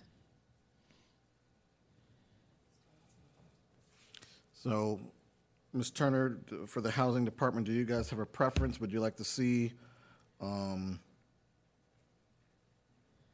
2 non-ADUs, would you like to see those for sale or for rent? Did you have a preference? Can you repeat your question? Well, the 2 outstanding units that are part of this application, would you prefer to see those for sale or for rent? Well, we've been really stressing for sale. So we would really like to see more for sale units. But at this point, we would take. You'll take whatever you can get, yes. but your preference would be for sale. Absolutely. Okay, so applicant, if you can take note of that, the Housing Department would prefer the for sale units. So that would be what I would prefer as well. Right, thank you. Thank you. That's all my questions. Thank you. My only question is on page number 4 of the presentation. That is, and I like this, it's a lot of open space. Is it more than is required? It's about right at 10% what's required. Okay, looks like that's 10%. Yeah. Okay, looks like more. Maybe a little bit more, but not by Okay, much. all right, wonderful. Good evening, sir. You have 10 minutes. You can sit there and make a presentation or stand up. Either one's fine with us. Thank you, Madam Chair. I appreciate that. For the record, my name is Michael Romeo. I'm a land use planner with Walsh Colucci here in Leesburg. This evening, we are representing DCC Partners, LLC, care of Lerner Corporation. Mr. Art Fusillo and Jim Policaro are here on behalf of Lerner. For the record, the affidavit for mailing and posting has been submitted. Before I get started on the presentation, I do want to acknowledge all of your questions, but I'll do it at the end of the presentation if that's Mr. appropriate. Fasala wants to come to the table. He can. I'm sorry. Oh. Come to the table if you'd like to. Or not. Normally they do, so it's you're more than welcome to do that. Thank you very much. You're welcome. So just getting into the background on the application, if we go to the next slide, please. And this might answer some of your questions as I go through these slides. So staff mentioned within a half mile of the site, there are numerous sites for commercial uses, Dulles Town Center being the closest, Countryside Marketplace to the north side of Route 7, Noakes Plaza to the south of the property. We also have a lot of residential right adjacent to us. So there's a quality mix of uses here, which really harkens to the quality development policies in the plan, which is what Bryce was mentioning earlier. But it's a dynamic area, and this is a good infill site within that area. Next slide, please. So just some of the development around us. On the left side here is a picture of Noakes Plaza. It's located to the south of the site, about a third of a mile south. Dulles Town Center on the upper right. Countryside Marketplace on the lower left. There's also a city center towns community, which you see on the bottom right there. And that's a bit of a prototypical community that this community will emulate. This is an all-rental townhome community, which is effectively what we're proposing for this project as well. Next slide, please. So just to give you a little background on why we're proposing what we're proposing. So the site in question here is identified as PDCC NC on the image here at the corner of City Center Boulevard and Stephanie Drive. Immediately to the south, actually a third of a mile to the south, you'll see the PDCC CC zoning district in the pink. That is Noakes Plaza. Originally, our site at Colonnade was anticipated to be the neighborhood retail center for this area. Once Noakes Plaza came in as part of the Park Dulles application, it served that need. So this project really no longer served a need for community retail. There were some different options considered for this site, namely a continuing care facility. There was a pre-application conference followed for that. It was deemed to be a little bit too much of an intense use for this site. So Lerner, thinking upon this further and contemplating what would be the best use for this site, the decision was made to make this townhomes in line with what's around it. Immediately to the east of this property is the Colonnade Townhome Community. They are 3-story townhomes, and we felt like this was the most appropriate type of use of this location. If you're curious about amenities for this site, we have on-site park amenities, but just immediately to the south of Stephanie Drive, we have Park Dulles, and Lerner does control that community, and the residents of this community will be able to use the pool within Park Dulles immediately to the south. Next slide, please.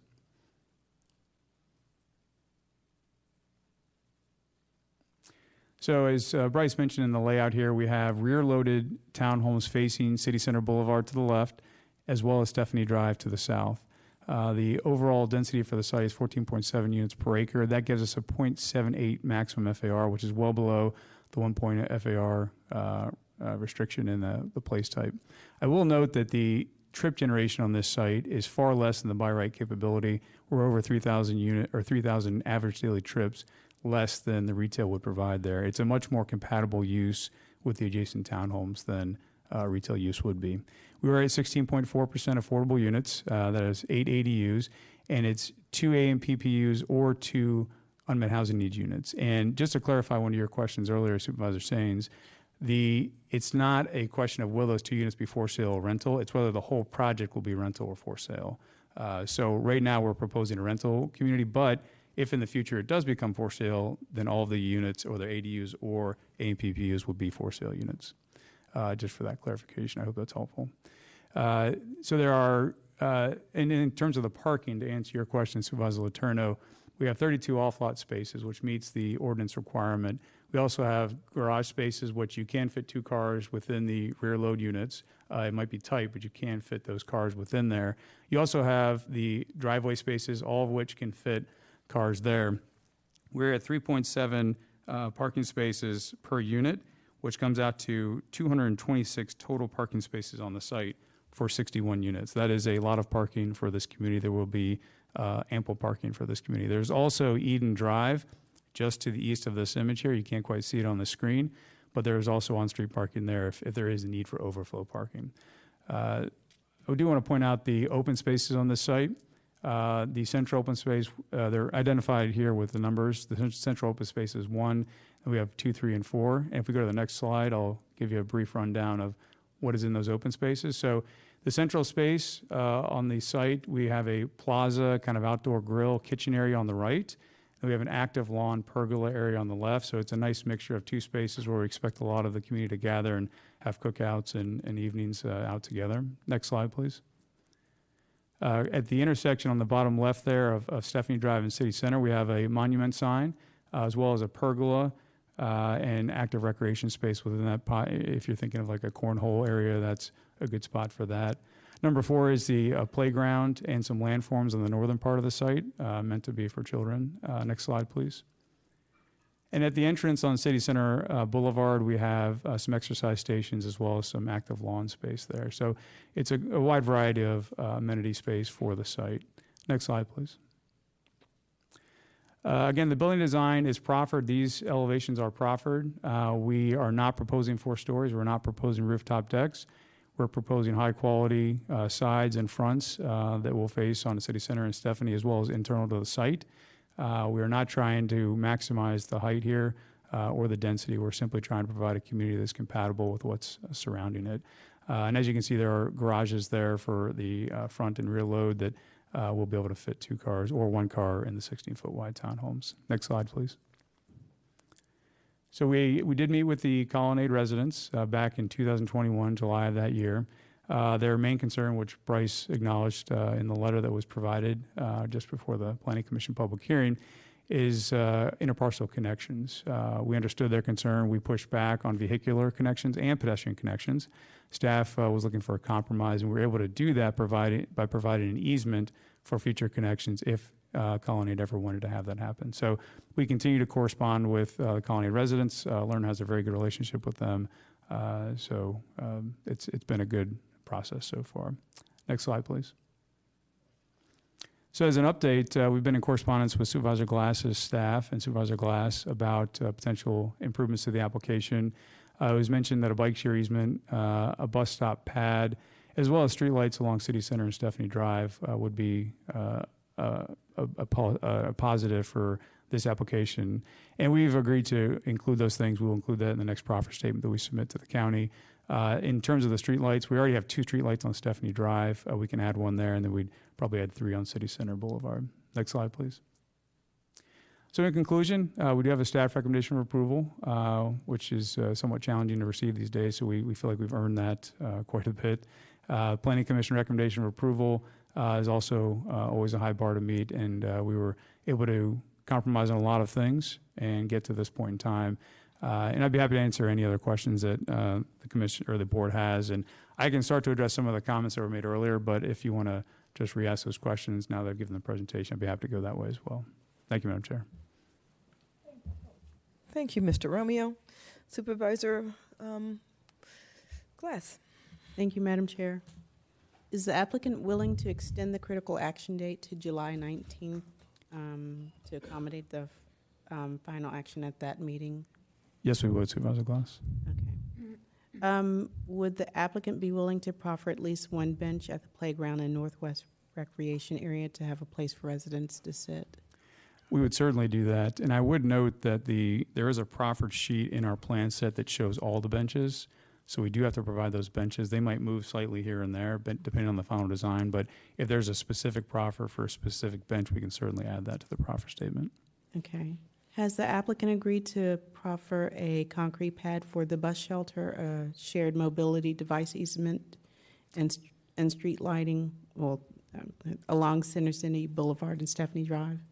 We are agreeable to those proffers, and I've already drafted the revisions. I will probably submit that tomorrow morning with an updated plan set. Is the applicant willing to proffer an off-site sidewalk on the west side of Center City Boulevard from Dulles Center Boulevard to Mirage Way? This would. I'm sorry, go ahead. I was just saying that this would increase pedestrian connectivity on the immediate area and help facilitate the walkable community that's envisioned in this community. Yeah, we did take a look at that, and I believe we provided a response to your staff on that, but I'll just give a brief summary of what's there today and what would have to change for that to happen. So there is an existing sidewalk along our frontage, and it goes all the way up to Route 7, and there's a crosswalk at Route 7 for that side of City Center, the east side. The west side does not have any connectivity over Route 7, nor does it on the parcels to the north. There was never a connection made there because it really doesn't go anywhere. In terms of the specific design of the sidewalk or the trail, the best place to put it would be right on the right-of-way line. It would have to straddle the right-of-way line, which is not something the county attorney would approve of. So what would happen is you'd have to move it further to the building. There's an existing buffer there with mature trees and landscaping, and it's also quite a steep grade as you get up to the building itself there.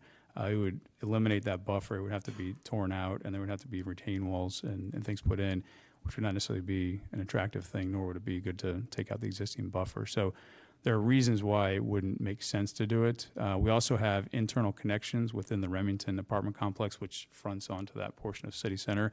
There are existing pedestrian connections that go through that apartment complex that go to the north and to the south that parallel this connection. So there already is that pedestrian connectivity that exists today. Okay, I don't have any other questions. Thank you. Thank you. Thank you. Ms. Umstadt. Thank you, Madam Chair. Mr.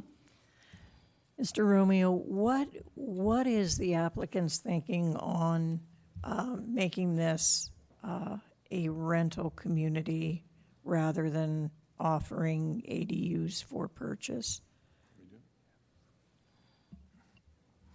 Yeah. Good evening, Arthur Fusillo for Dulles Town Center. When we did Park Dulles, when we looked at the Remington townhomes, which we built to the north of this site, we were surprised at how well they were received in the community. I mean, I was surprised. I didn't really think it was going to work, and I just didn't think it was going to work, and it's worked famously, and so much so that there's a real need in your community to provide rental townhouses. So in looking at Colonnade, you know, we could sell them, but that just would be over, and then the people would be living there alongside Colonnade, other townhouses that sold that we did back in the 90s. We thought we would continue to serve the need in the community, so we decided to make them luxury rental. I mean, nice rental. I mean, I wouldn't call them luxury, but they'll be very functional and very attractive rental townhouses, which, as I said, is a need in the county. Not many people are doing them. So that's why we decided to do it. Okay. Yeah. Thank you. Okay. Ms. Brooksman.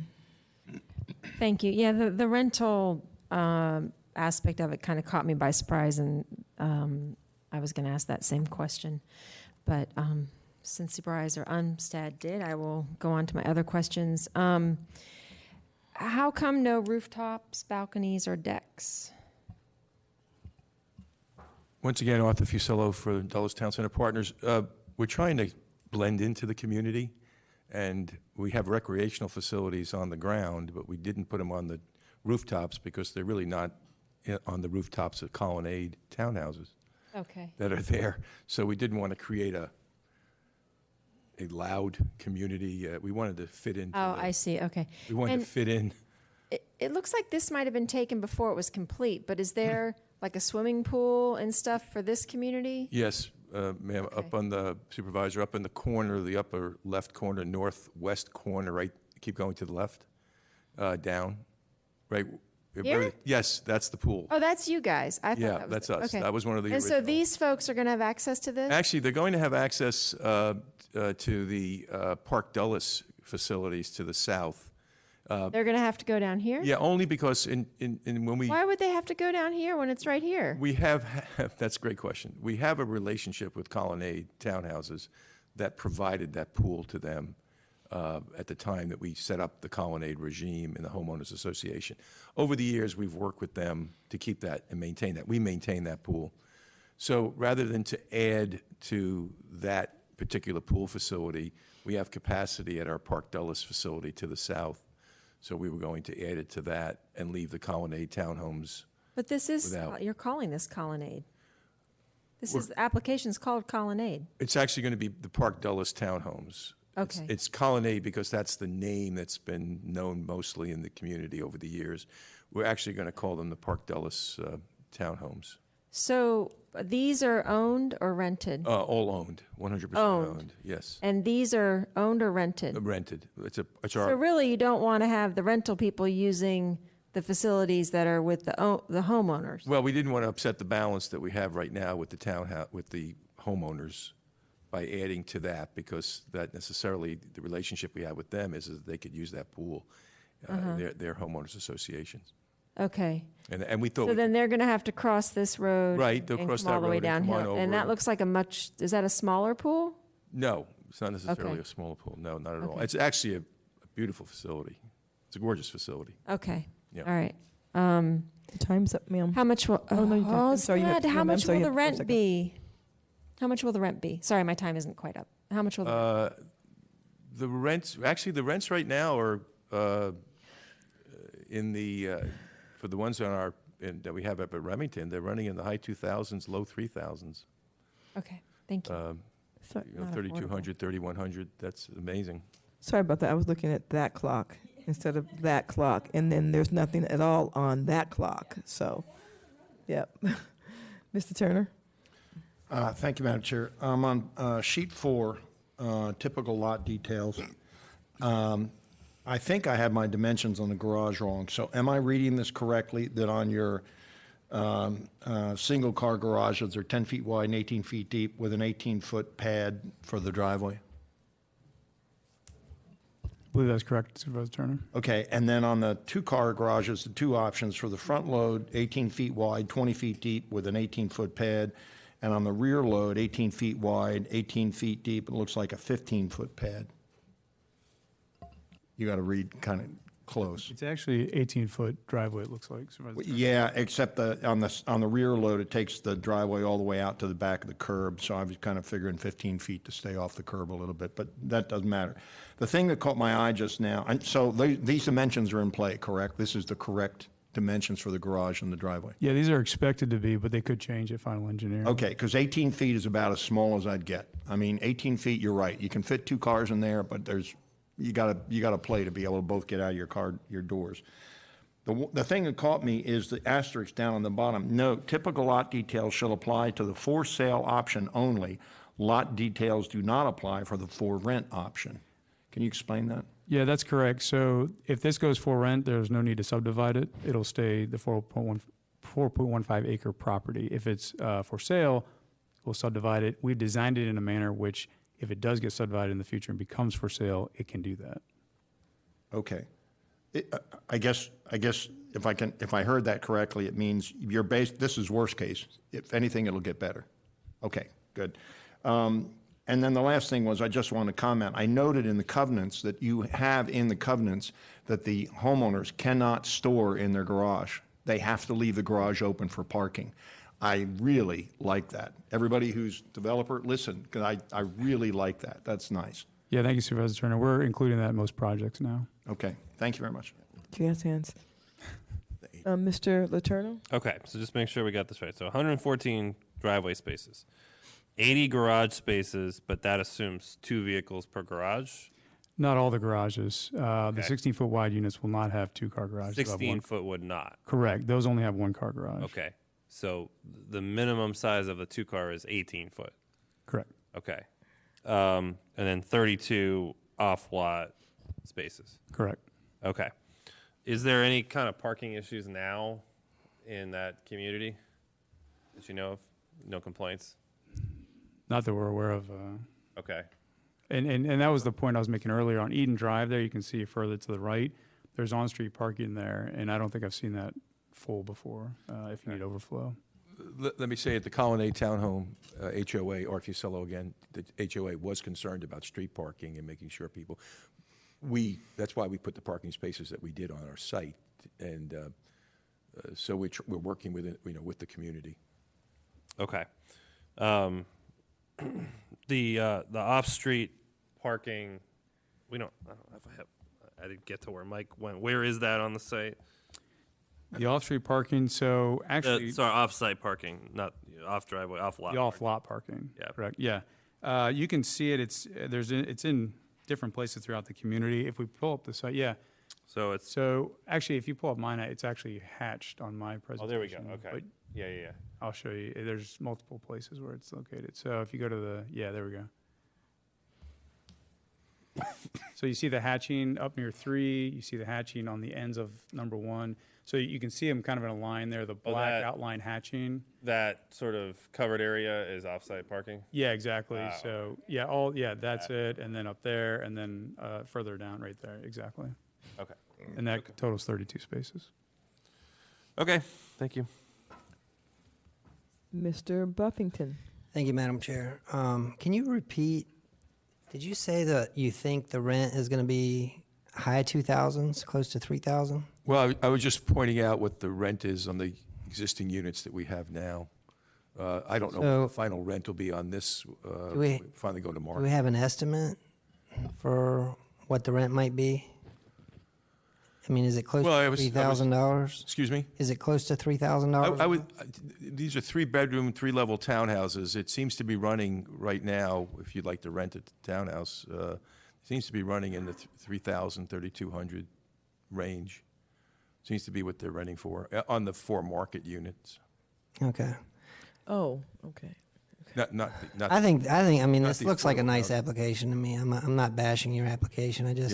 I guess to my colleagues, just in general, we're pushing this affordable housing, and I'm not sure that 3,200 or 3,000 or even 2,700 is the folks we're actually trying to reach here. Because my current mortgage is low 2,000s, and another question for you: does that include electric or cable TV or anything other than just the rent?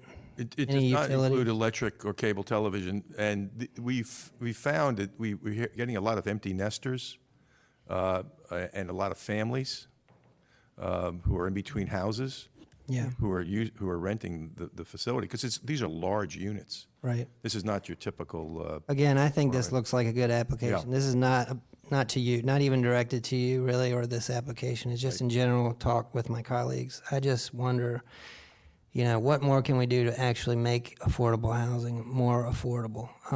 Because, unless we make them small, it's not going to be as affordable as we think it is. And if I can ask staff or anybody, is it a misnomer when they say affordable housing is for police and firemen and first responders and nurses and all that? Because it seems it is to me. I mean, there's no way to enforce that only police and fire or teachers or that sort of thing move into these places, correct? Correct, yeah, that's right. For everybody under 100% AMI. Okay. I mean, just generally speaking, I'm for affordable housing. It's great.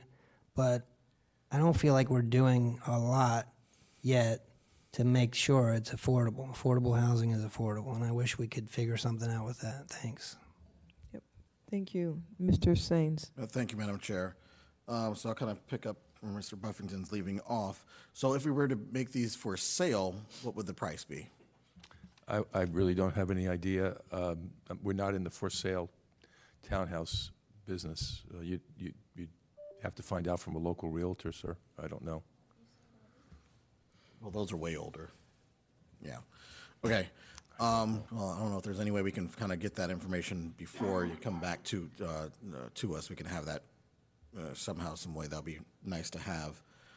Also, you mentioned earlier that you talked to Supervisor Glass and Supervisor Glass's office, and Supervisor Glass, you've done a great job with this application thus far. Agreed, you proffered to do a bus shelter pad, but can we possibly just go a step further and just do the pad and provide for the actual shelter, the enclosure itself, because we are moving towards putting shelters up, and I know if this location comes to fruition, this will be on the bus route and high traffic area, because Dulles is a transfer stop, so we know this will be a high volume location. Yeah, Vice Chairman Chains, we can certainly look into that. The reason we did a bike share or a bus stop easement is because there's a bus stop directly across the street that already exists. So it was our opinion and staff's opinion as well that the easement would be sufficient. But in talking with Supervisor Glass's office, she requested the pad. We can certainly take a look into the total structure as well. Yeah, they can look at it, because I get requests every day just down the street and around the corner at the Walmart site. There's a pad, but there's no shelter, and people are always asking for a shelter because they're getting rained on and whatnot every single day. Are you the builder for these units right here? I'm sorry, I can't see where you're pointing. Right here? Yes, we were the developer of that, Okay, yes. and these are all rentals? All rentals, yes. And what's the rental price for these? As I indicated, that's where I'm getting my information from. Okay. We started out, in the 2,700. They seem to have been popular. I think right now I don't know what the average is. I don't do it every day, but just by information and belief, it's running around $3,000. And again, if you can get that information ahead of time, yeah, as well. As I say, they're very popular. We're running into the 90 percentile of being leased. Yeah, they're very nice products. So yeah. So the building is pretty much going to look. This is a beautiful product. Going to look pretty much almost similar to these products. I don't know if it's identical to it, but it's going to be wonderful quality. Wonderful quality facades. We showed the illustration up there as to what it will be. Yeah, that illustration will be what it will be. Okay. You'll see that. If you can give us that information before we come back, before we have to have the proffers all turned in, that'll be greatly appreciated. Thank you. And let me just point out that the amount of money you charge for the units, which is really generally market driven by a lot of forces, the construction costs today are through the roof. Doesn't necessarily mean you're making a profit. It just is what it is, and it goes by what the market can basically serve, and that's what we're focused on. So I want to pick up on what Mr. Buffington's saying. I am such a stickler about the word affordable, because the affordable is a specific AMI, and we use the word affordable very generically. These might qualify as workforce housing, which is a higher AMI than affordable. But Mr. Buffington's right. There's no way on God's earth you can actually call these affordable homes. And no, we know when we talk about we need affordable homes for our firefighters, our police, our sheriff's deputies, our wait staff. We're not saying they get first priority. They don't. What I'm saying is what we know is 29% of our firefighters live in Loudon because they cannot afford to live here. That's a very big difference. I am a little perplexed by your answers on this. Now, I understand that you don't do for sale homes. I got that. But to Ms. Umstad's question, she asked why was the development? But the answer of why can't a unit or two be for sale with everything else being affordable, unless it's something you're doing in the financing, and it couldn't be, because this couldn't be LIHTC financing, because that means the whole building would be for sale. Why can't you do a unit or two for sale? And let me just say, I think this is a great product. I know the area. I've seen it. I've been over there. It's a fantastic product. But I'm a little uncomfortable with the words affordable, attainable, unmet housing need being thrown around, when in fact, if this is that money, these are not. These are almost. So tell me what would prevent you? And I'm to be clear, I'm at this moment not asking you to do that, because I cannot ask you to do that, so I'm not doing that. I'm asking you, what would prevent you from doing it if you chose to, having a unit or two being a purchase for sale property? Okay, let me first of all try to clarify something. The 10 affordable units that we're providing here are not $3,000.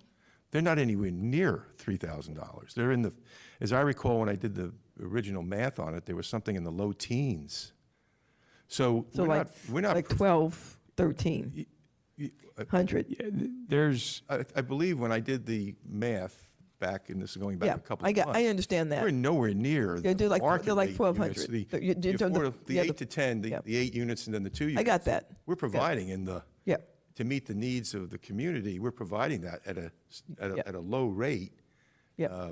No, I got the market rate houses are that. Yeah, I'm talking about. Actually, the market rate houses are probably a little more than that, but I got that that's the market rate house, and not the affordable. Yeah, I got not the that. affordable. Let's not. This is. We're talking about affordability. But to my question. Yeah. So getting to the question is, we just wouldn't do it from a management standpoint. You wouldn't have essentially different owners within the community that you're renting. It just wouldn't seem to make any sense. You're managing a rental community, you're making sure that everything is being taken care of in the rental community, and you're providing affordable dwelling units for people within your community, and then you're providing market rate units for people within your community. So it's about consistency, it's about management, it's about how you would approach it. You wouldn't piecemeal it. You'd have more issues if you piecemealed it, some for sale, some for rent. Then you'd have a hodgepodge of ownership interests, who's keeping the house up correctly, you're keeping the lawn done, are you following the rules and regulations, is there a homeowners association that can enforce it? It would become really somewhat difficult for a developer to do that. I don't know of anybody that would do it. I'll respond to that to the discussion and the motion. Thank you. We have one speaker on this issue, and it's Allison Metzger. If you are here, ma'am.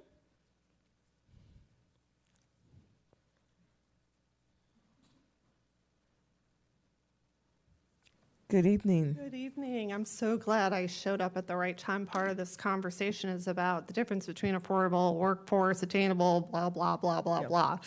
My name is Allison Metzger, and I'm representing the Community Foundation for Northern Virginia and Fauquier counties.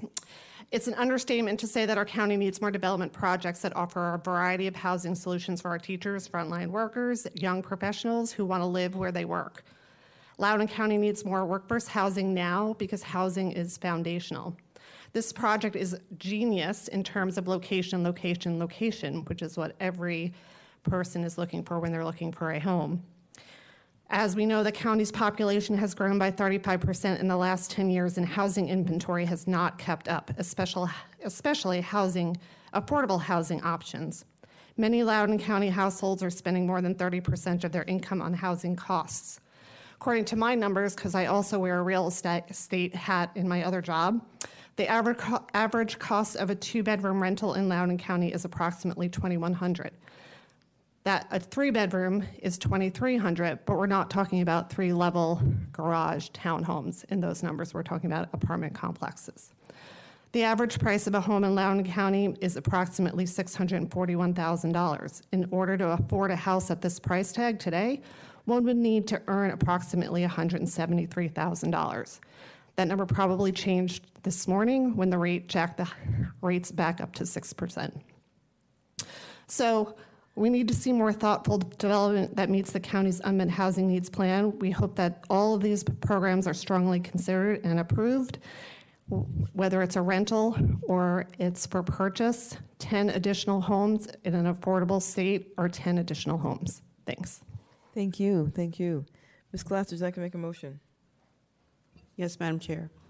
I move that the Board of Supervisors forward ZMAP-2021-0004 and SPEX-2021-0007 Colonnade to the July 19th, 2022 Board of Supervisors business meeting for action. I will second that. Discussion on the motion. Ms. Glass. Yes, thank you, Madam Chair. I want to first thank the applicant for meeting with me ahead of time and already agreeing to proffer to the additional transit enhancements for this community, such as the bus pad and shared mobility device easement. I think these will be beneficial to the future community. I hope the applicant can look into providing more benches in the rec area, especially the playground, to provide future residents a place to sit. I also want to quickly mention that I met with the existing neighboring Colonnade HOA in April, and they sent a letter to the Planning Commission in February Residents conveyed to me that they did not have a stance on the application as a whole, but they did want to clear delineations between the two communities. I think overall this is a good application that will seamlessly integrate into the surrounding area, and I in large part support the proposal.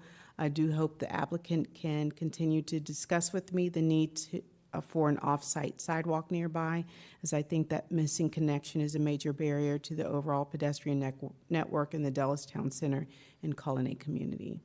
And I look forward to this application returning to the board in July. Thank you. Mr. Buffington. Thank you, Madam Chair. And I wanted to just follow back up on that and thank you for your clarity, because I think I got confused with some of your earlier comments. I was thinking all of them are affordable and that's what they're going for. And I'm like, that's not affordable. That's not what we're looking for. So to clarify, your affordable units, the 10, what are you thinking on those? 1,500? As I said, I did the math. I looked at it a couple of months ago, and I thought, do you remember, Jim, what it was? It was in. Doesn't have to it be. It was in the teens. It was in the low teens. That's much better. We looked at the AMI. We looked at what it had to be, because we needed to figure out how many units we needed to build in addition to that to get to break even, and so we looked at it. I was going to say, that number is regulated by ADWAB. They put out a list every May, I think it is, and so Right. you'd have to come in under that number. So it is regulated countywide. Okay. I'm glad we got that on the record clarified, because I didn't want to stain your application. This is a good application, I think. Thank you. Ms. Brixman. Thank you, Madam Chair. If I might just ask a quick question of the applicant. Why did you reduce the front yard setback? Was it just to get more townhouses in the application? I really, those things really bother me, the Z mods to reduce front yards and backyards and those sorts of things. Yeah, if I recall, Supervisor Briskman, it was to add more space for the driveway on the one side of it, to allow it to go into that area. It allows for enough room for a deck, as well as on the back side. There's a certain distance between the back of the lot that has to be there if it goes for sale and you subdivide it. But the main reason, if I recall correctly, is the garage width or length needed to be enough to get a car parked there. So we kind of took it out of the front of the property. Okay, so in other words, you're putting more on the lot itself than would be allowed. It just allows for more use of the lot. Right, Yeah. right. Yeah, and less green space, basically, for the homeowner. If it's most likely going to be for rent, so it would be Well, for the community renter. land, yeah. But there is enough open space on the property, according And to you the said policy. they could only put on a deck if they're the homeowner? No, I'm not sure how the decks would actually be addressed from the rental side of it, but it would allow for a homeowner to put a deck on there if that was the decision. I imagine that would all be done when it's built, rather than added later, but it does allow for that possibility, is the point. We do have decks on the rental units. Oh, they will have decks? Yes. Okay. All of them or some of them? All of them. Oh, they will. Yeah. Okay, and so That's okay. a little bit. So if you're trading the front yard for a bit of a deck, I can kind of buy into that, I guess, because that's a Quality of little life. bit more outside space, quality of life. But in general, I'm really not a big fan of the Z mods that reduce the front yards and backyards on applications. But I'm happy to support sending this to a business meeting. Thank you. Thank you. Overall, I think this is a good application, and it gives a lot of what we need. I know the product. I've seen the product. It is a good product. I appreciate that. I also know that the product, the materials used for things that are affordable, attainable, workforce is not different than the product used for market rate housing. I always appreciate that, because it's just terrible when that is done. It's in the right space. It's a good application, and I do appreciate that. And I'm not, but to be real clear, I'm not asking for, because I cannot ask for any homes to be for rent, but I am going to respectfully push back on your reason. That's not, we have applications where that's happened, where you can have affordable and for sale in the same application. If a developer doesn't want to do it, and that's just not something you want to take on, that's fine. I can understand that, I can respect that, but let's not put out kind of in the ether that it's too difficult to do or it's never been done, because it has been done and it can be done. It's just a decision of whether someone wants to do it. We need affordable, attainable workforce rentals for we need those here. We need them for purchase and we need them for rent. And so I have no issue with well, I would rather see some for purchase in here for obvious reasons. But the product you were advancing, we need. But it is also true that you could have done that if you chose to. You don't, that's fine. But I just want to, we are really asking developers, in fact, we're begging developers to be inventive as they possibly can be about getting units for rent and for purchase. And we're starting to see some of that right now in really positive ways, and we do not want to discourage it. So if you wanted to do something and figure out an inventive way, we would help you and try to get there with you because we need it so much. But overall, I do think this is a good application. I do like the product. I don't have any trouble with the setbacks. I think, if I need some place to live, I'm going to live a 5 feet setback. I'm just going to live with that. I mean, if I need some place to live, I'm going to live with a lot of stuff because I need some place to live, and it's walkable to employment. It's walkable to retail. It's a good application overall. So. I'm happy to send it, and barring something that I don't know, I would probably be supporting this when it comes to the board meeting. Yeah, thank you. Would you like to have a closing, Ms. Glass? No, Madam Chair. All right. Motion was made by Ms. Glass. I second the motion. All in favor, please say aye. Aye. Any opposed? That motion will pass 801. Thank you very much. Thank you very much, sir. All right, Supervisor, let's take about a 15-minute break, please.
Okay, we're back, and we're going to go on to the item number 6, which is the Scott Jenkins Memorial Park. This is in the Catoctin District.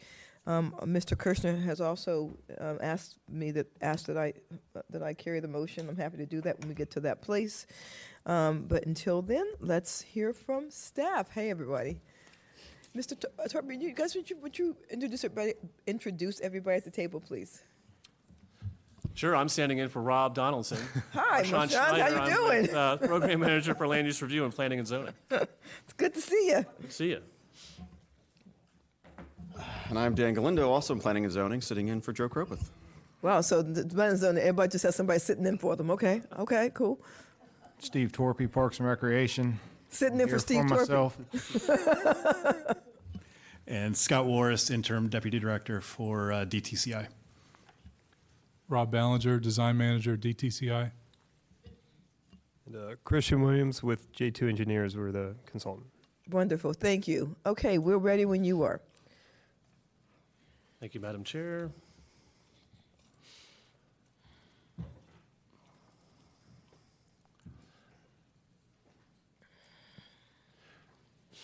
Good evening, Madam Chair, members of the board. Scott Jenkins Memorial Park Special Exception. This is regarding the park site between Leesburg and Hamilton, approximately 34 acres. The park was established in 2010. It approved both ball fields, other recreational uses, as well as a commuter parking lot. The proposal this evening is to amend the conditions approved with the park in 2010, specifically the prohibition of outdoor lighting for the 5 fields established at the park. This would provide lighting through 23 light fixtures ranging from 60 to 70 feet spread across the site. Again, existing conditions today, the fields have been established, the commuter parking lot is being utilized. 5 of the fields would be converted to outdoor lighting. Okay. This is within the rural policy area designated the rural north place type. Public uses are anticipated within the place type, although there's acknowledgement of the fact that this area is generally devoid of nighttime light sources. Nonetheless, the CR1 or the AR1 zoning district does anticipate public light or public facilities, competition fields to be lighted and has a maximum illumination of 10-foot candles at the property boundary. I'll show you the illumination study in just a second, but the photometric analysis submitted with this application, it demonstrates that compared to the 10-foot candles, the highest illumination at the property boundary would be 0.62-foot candles adjacent to Route 7. Given the fact that there is, as I said before, the area is generally devoid of man-made nighttime resources, and based on the policies of the 2019 general plan, we have recommended a number of conditions regarding hours of operation, fixtures, and generally recognized dark sky standards. So this is a copy of the photometric study, Route 7 at the top of your screen, Business Route 7 on the southern side. You'll see the highest intensity of illumination is along Route 7 at 0.62-foot candles. Planning Commission, having reviewed the application, considered the public comments, did recommend denial of the application, that notwithstanding the conditions presented with the application, that it was not enough to overcome the incompatibility of that use with the character of the area. Nonetheless, we've recommended approval based on the policies. We have recommended a number of conditions. Besides the public benefit of extending league play, we do have conditions that seek to minimize light trespass onto adjacent properties. And that is the end of my presentation. That was a very quick presentation. Wonderful. Mr. Kirshner is tonight here, who I would normally go to first, and so if you have questions, just stick your light on. Mr. Letourneau. So hold on, is the applicant, which is also us, making a presentation? Yes, sir, they are. Yeah, Okay. but we can go ahead and do questions. Well, yeah, I mean, questions are for staff, but they're all staff. You're all staff. So okay, then let's go on and yeah. Do you have a presentation? Yes, Madam Chair, we have a presentation. Okay, that we don't have. And My question's probably better for them. Then let's do that presentation. Wait, no. Does anyone have questions just for the staff that has spoken so far? Yeah, Miss Brixman. Thank you. Did you say that private fields would not have to adhere to the lighting standards? Private fields have a more stringent standard of 0.25 foot candles at the property boundary. Public facilities are allowed the higher standard, or the higher maximum. Okay, thank you. The higher maximum. Okay, great. Condition 5 specifically prohibits field lighting in response to concerns that light spillover would impact the nursery use to the north across Route 7. Is that nursery still in existence and working? Yes, I believe so. Okay. The condition you reference, Ms. Briskman, was the concern at the discussion of the application back in 2010. Okay. When the prohibition of lights was put on as a condition. Have you done an analysis that tells us the actual amount of time of field play that we will get maybe per year based on the lighting on this field, or lighting this field? Or would that be a better applicant question? There's a slide in the application. Better and I applicant, can okay, answer those okay, questions great, later. okay. Staff, do you think that we run the risk of setting a precedent of violating a previous proffer if we were to approve this? Or maybe Leo can say. Leo, I'm sorry. I'm not sure I understand the question. What's the previous proffer? I believe, and correct me if I'm wrong, I believe that when this was built, there was an agreement or a proffer that the fields would never be lighted. And maybe it wasn't a proffer, maybe it was something else, and maybe I'm completely wrong. It was a special exception condition that specifically prohibited the use of field lighting at the project or at the park. So it was a special exception condition. So Then the answer would be no. The board has the ability to amend special exception conditions. we have the ability to amend special exception. That's correct. That's what they're doing. I Which see. is what you're doing here today. In- What you're considering here today. Interesting. Okay. All right. Well, that feels better than what I thought was a violation of a proffer. So, okay. Thank you. Thank you, Mr. Buffington. Thank you, Madam Chair. But that special condition was added to the original approval because of community concern, correct? Exactly. Yes, sir. Yeah. And so for me, that's my problem here, is that we previously told the folks, look, we're going to build the ball fields, the park, but we're not going to light it because you're concerned about that. And now we're just turning around and trying to light it, 12, 13 years later. And so I think unless something changes my mind, I'm leaning no, just because you don't tell somebody we're building the park, you're concerned about the lights, we won't build the lights. And then 10 years later, or however many years later, turn around and build the lights. So, thanks. Mr. Turner. Thank you, Madam Chair. Can you enunciate specifically what is the compelling community need that would cause us to overturn the prior special exception condition? I'll defer to Mr. Torpy to answer that during his presentation. As you know, we have ever-growing sports users throughout the county, and since the time of the previous special exceptions, just in the youth sports arena, we've had over 17,000 youth sports participants get added to who is on our fields. Obviously, we have capital improvement projects that are adding fields, but lighting is one way to add capacity to fields without having to build other park sites. And so with the growth that we're seeing in the youth sports area, plus adult sports as well, but primarily in the youth sports, this is one way to alleviate some of those deficits in ability to fill that need. Thank you. Thank you. Mr. Turner, your light, you want to turn that off? Yeah, I know. I turned it back on. Okay, so I'll come to you after we do a second. No, I have questions for staff. Oh, okay. Since we're doing Yes, that. yeah. I was more asking if we were going to do that. Yeah, Anyway, yeah. So do you know if the parking lot as it is today is lit? Yes, sir. It is lit? It is. At night? Correct. Okay. What But about there are illuminations turned down after a certain hour, correct? So just to clarify, the park and ride lot is currently lighted. The ball field parking lot is not lighted. Okay, the park and ride lot is lighted when? All night, or does it turn off? I believe that's all night. I'm not real sure. Okay, well, I've stumbled upon something we should find out. Going to the photometrics slide, making sure that we were understanding that. So the foot candles are showing the amount of light essentially that's spilling over or where it's being lit. So the maximum is 0.47 on the west side with that one field there. Yes, sir. It looks to me that none of the other fields are causing any spillover at all outside of the property. Is that right? I mean, there's 0.07 on the south side, I guess, but almost none. Almost none. The purpose of this graphic was to show the maximum at each of those, but there will be some illumination along the boundary of it. We'll cross the boundary of it.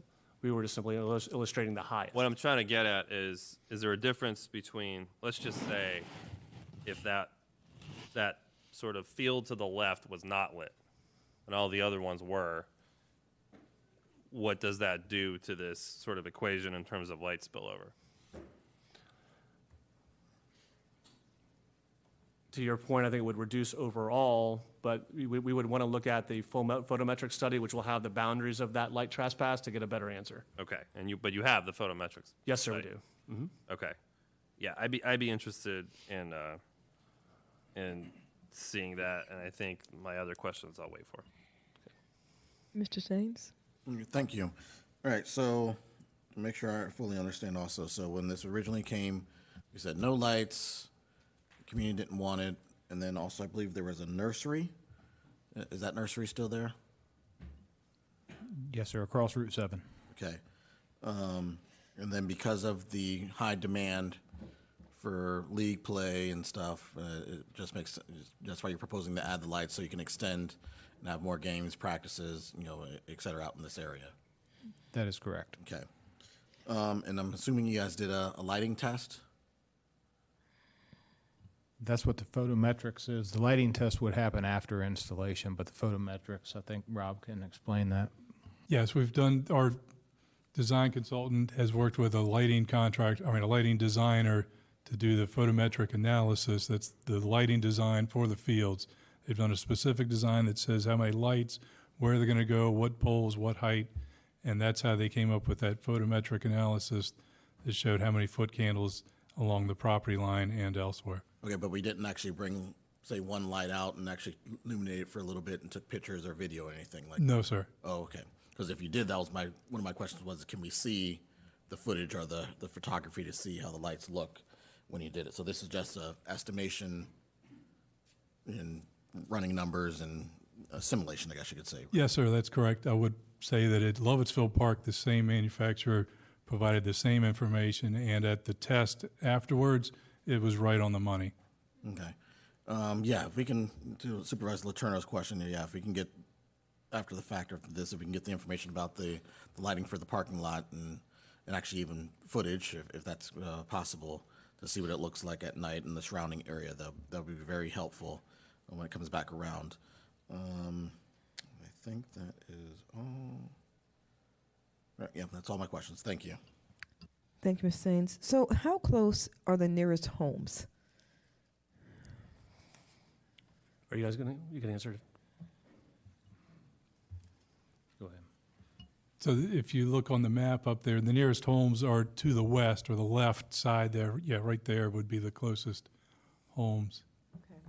And if if this were to pass, what would be the performance standards? How late in the day on the weekends, during the summer, or during the winter could they play ball there?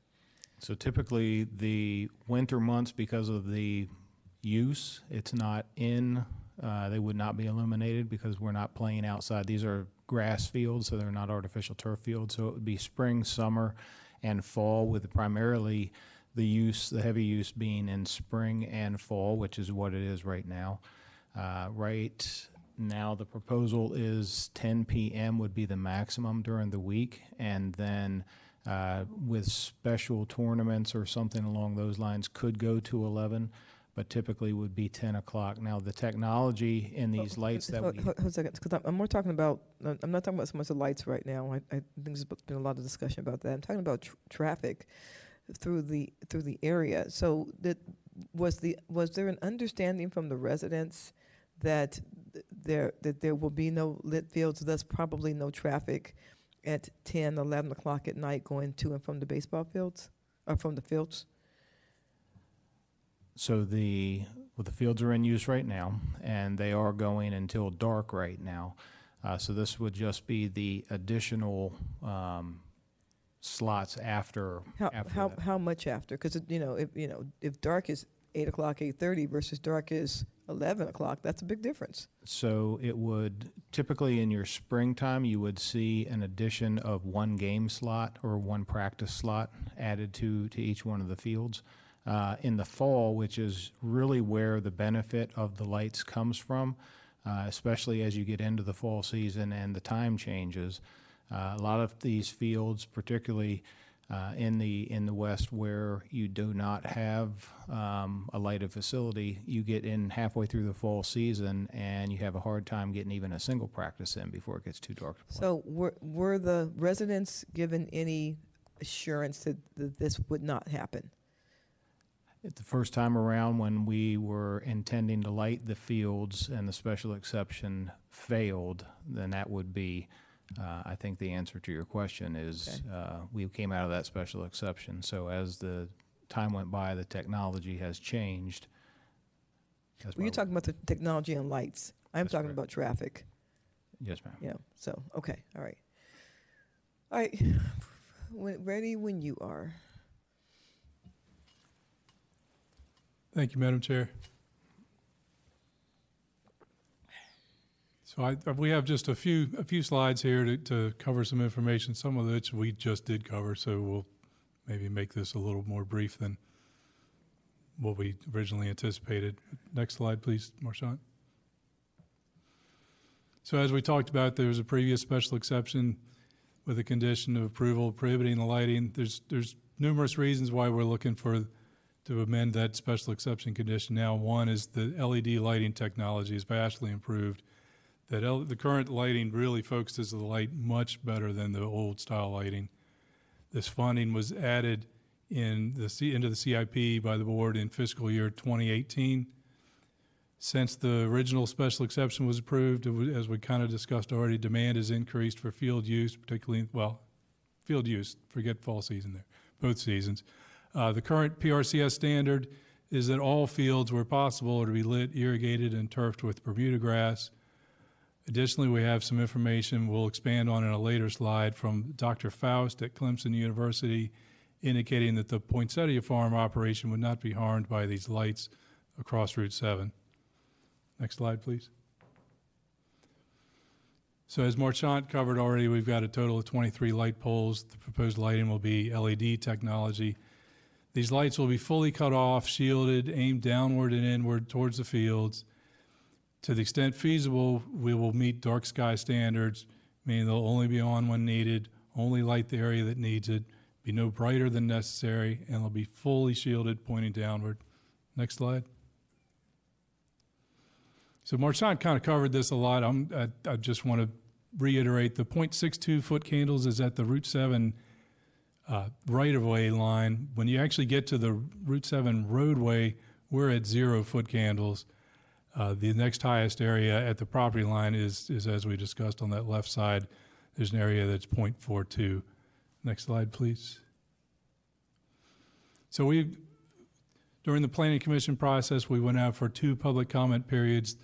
The first public comment period yielded 24 comments, of which 14 were in favor of the lights, 10 were opposed. Those who were in favor of them were obviously wanting more lighting, more field time for the fields. Those opposed could pretty much be separated into 2 categories. There was a light and glare impacts, and then there was people concerned about the impacts to Elmore Garden Center and their poinsettia crops. Next slide. After the Planning Commission public hearing, we went out for a second public comment period, and that yielded 22 additional comments. 5 of those comments were in favor of the lights, 15 were opposed to the lights, although 5 of those were repeat commenters from the first time. And then there were 2 comments that we couldn't really classify as for or against. But the comments in favor, again, were wanting to help out the sports leagues and the field demand. This third time, in addition to concerns about light and glare impacts, there was some concern about impacts to bugs and wildlife, and of course the poinsettia crops. Next slide, please. So regarding field demand, Steve kind of touched on this, but I'll just add that from 2010 to 2020, the population of the county has increased by 35%. In that same period, the student population increased by 29%. And we did, in one of our public comment periods, we got a statement from Upper Loudon Youth Football League. With lights on the Scott Jenkins Park fields, there would be more opportunities for us to use the field. Half of our season, we're not able to use the fields, which are allocated to us once daylight savings time kicks in. This puts more of a strain on the Franklin Park fields as we have to cram onto those fields. Next slide, please. So this is a comparison of what we get from lighted fields versus unlighted fields. I'm not going to go through this whole chart, but you can see in the top, from Monday through Friday, without lights, you get from 5 p.m. to sunset, which in October is an hour and a half. With lighted fields, from 5 p.m. to 10 p.m., you've got 5 hours now. It's a significant difference. Steve can talk more to what that really means as far as what the various leagues use and how many people can use those fields. Next slide, please. So regarding off-site impacts, we already talked about the facility won't cause anything in excess of 0.62 foot candles. But and again, that foot candle rating reaches 0 by the time you get to Route 7. Also, these foot candle ratings we have don't factor in any of the tree coverage that's there. It's very hard to model the trees with that, and you would lose a lot of that in the winter. So we just didn't try to factor that in at all. But so our numbers are very conservative. There'll be no light trespass on the Elmore Garden Center property. There was some concern of what would happen if the lights were to get blown by the wind and aimed directly towards the Elmore Garden Center. So we asked our designer to look at that, and they tell us that the illumination level would still read 0, even though they also tell us that could never happen, that the lights couldn't turn that far. And just a little context regarding foot candles, because I know we're not really, most of us, much knowledgeable. The full moon provides about 0.1 foot candle of light intensity. So next slide, please. So also there's what's called the Bortle scale. The Bortle scale is used to measure brightness in the night sky. That scale runs from 1 through 9, with 1 being areas like out west, maybe in Utah, that are completely dark at night, and 9 being areas like you can see here, Washington, D.C. is that white area. That's a 9. We are that kind of orange color. We're a 5. And over there on the left side, you can see all that blue is way into West Virginia. Next slide, please. So what that means for us, the Bortle rating is a 5 for there. That's considered a suburban sky. The characteristics of a suburban sky are the light sources are evident in most, if not all, directions. Clouds are quite noticeably brighter than the sky itself. And the Milky Way is very weak or invisible near the horizon and looks rather washed out when it's overhead. Next slide, please. And this again shows the off-site light impacts to Elmore Garden Center. The area clouded in the blue line is the transition area from fully lighted fields down to 0 foot candles. So anything outside of the blue clouded area will have 0 foot candles on it. Next slide, please. Additionally, we took the concern with the poinsettias very seriously. I didn't want to put these people out of business. I don't want to destroy their crops. So Christian and I reached out to Dr. James Faust at Clemson University, who prepared this letter for us. He's done the research. He tells us that light intensities of 2 foot candles during the night will completely interrupt the poinsettia flowering. By the way, that's any time during the night. If there's 2 foot candles of light, that would completely interrupt the flowering. Intensities between 0.2 and 2 foot candles would delay the flowering. Well, if you delay it, it's a useless crop, I'm sure. But poinsettia plants do not perceive light intensities less than 0.2 foot candles. Flowering will not be affected with anything 0.2 or less. Additionally, greenhouse structures don't let 100% of the light through. He tells us that light intensities within the greenhouse will be expected to be lowered by 30% to 50%. And he also indicated that light glow would not have impact on plants. The light glow meaning that kind of glow that you might see when there's a low cloud cover during the night and those lights are on. Additionally, there was some discussion of other agricultural crops, but poinsettias are really the most sensitive to the lighting. So that's why we focused primarily on that. Next slide, please. And so with that, we'll free to open to take any additional questions you have.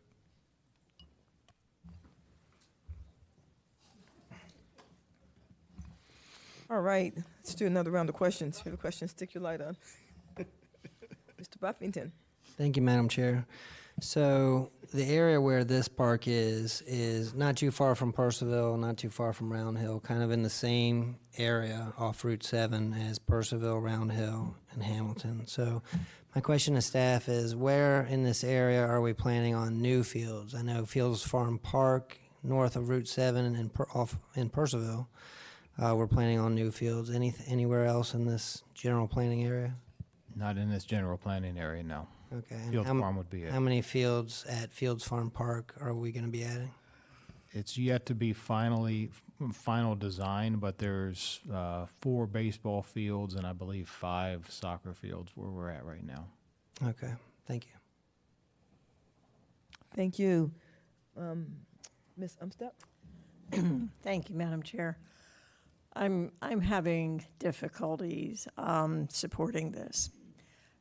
It really troubles me that we got through a special exception because we promised no lighting. And now we're doing what if any private developer did, we would probably take away from him his special exception if he wasn't meeting the conditions. So the people out there anticipated no lights.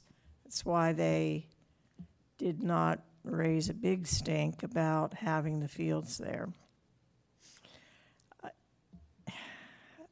I am going to assume that the lighting you're proposing would not be as invasive as the lights at Loudon County High School. That's definitely correct. Okay. Now, even if you're at 0 foot candles across the road, I'm also going to assume you could still see the lights. They may not disturb the poinsettias, but a human being can still see them. Yes, that's correct. If you have line of sight to that pole, you're going to see the light. Okay. I really appreciate, Steve, what you and your team are trying to do to free up more hours for field use. I really do. But I keep coming back to the fact that like all the mixed use developments, in a way, the county's a mixed use county. And there is a place for quiet and darkness at night. And if we go forward with this, lighting these fields, then nothing stops us really from lighting fields after field after field in rural areas where they do change the characteristic. So I'm torn. I think staff is doing what you feel you need to do to provide more opportunities for leagues. But I'm really leaning against this because, in my opinion, a board made a promise to the community not to put lights in, and I don't think we should just take that away. One final question. Can you accomplish what you want to accomplish if you use the private field standard of, what is it, 0.02 instead of 0.06? I can't. 0.25. 0.25. Could you do what you needed to do? Yes, that's a great question. We have worked with our lighting consultant on a couple of alternative designs to see if we can meet more stringent standards. And we do have the ability, we do have an option that does meet that standard, as well as other options that go a bit further. But with every time that we try to minimize the foot candles, there's you pretty much have to limit the wattages for your lights to lower them. But in order to meet certain design requirements for your ball fields, you have to add more poles and more fixtures. And so there's that cost associated with that. So. Thank you. Thank you, Mr. Letourneau. Yeah. So first of all, can you quantify what the need actually is? What the field deficit is, or what the programming challenges are? So some of the programming challenges, particularly for those in the West, is they're traveling further to utilize fields because, just for example, this past week, and I know some of you all were contacted about this, games that are being played out at Franklin Park right now, during the week, because there is a limitation on lights going off at 9 o'clock, they're not able to finish their games.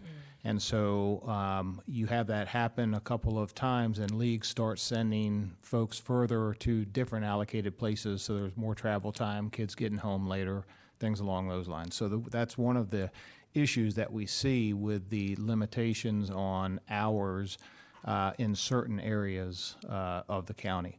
Also, just in the West itself, I mean, Purcellville, Round Hill is an expanding area, and we don't have the number of fields that we have in other areas of the county in the East, in Dulles South, for example.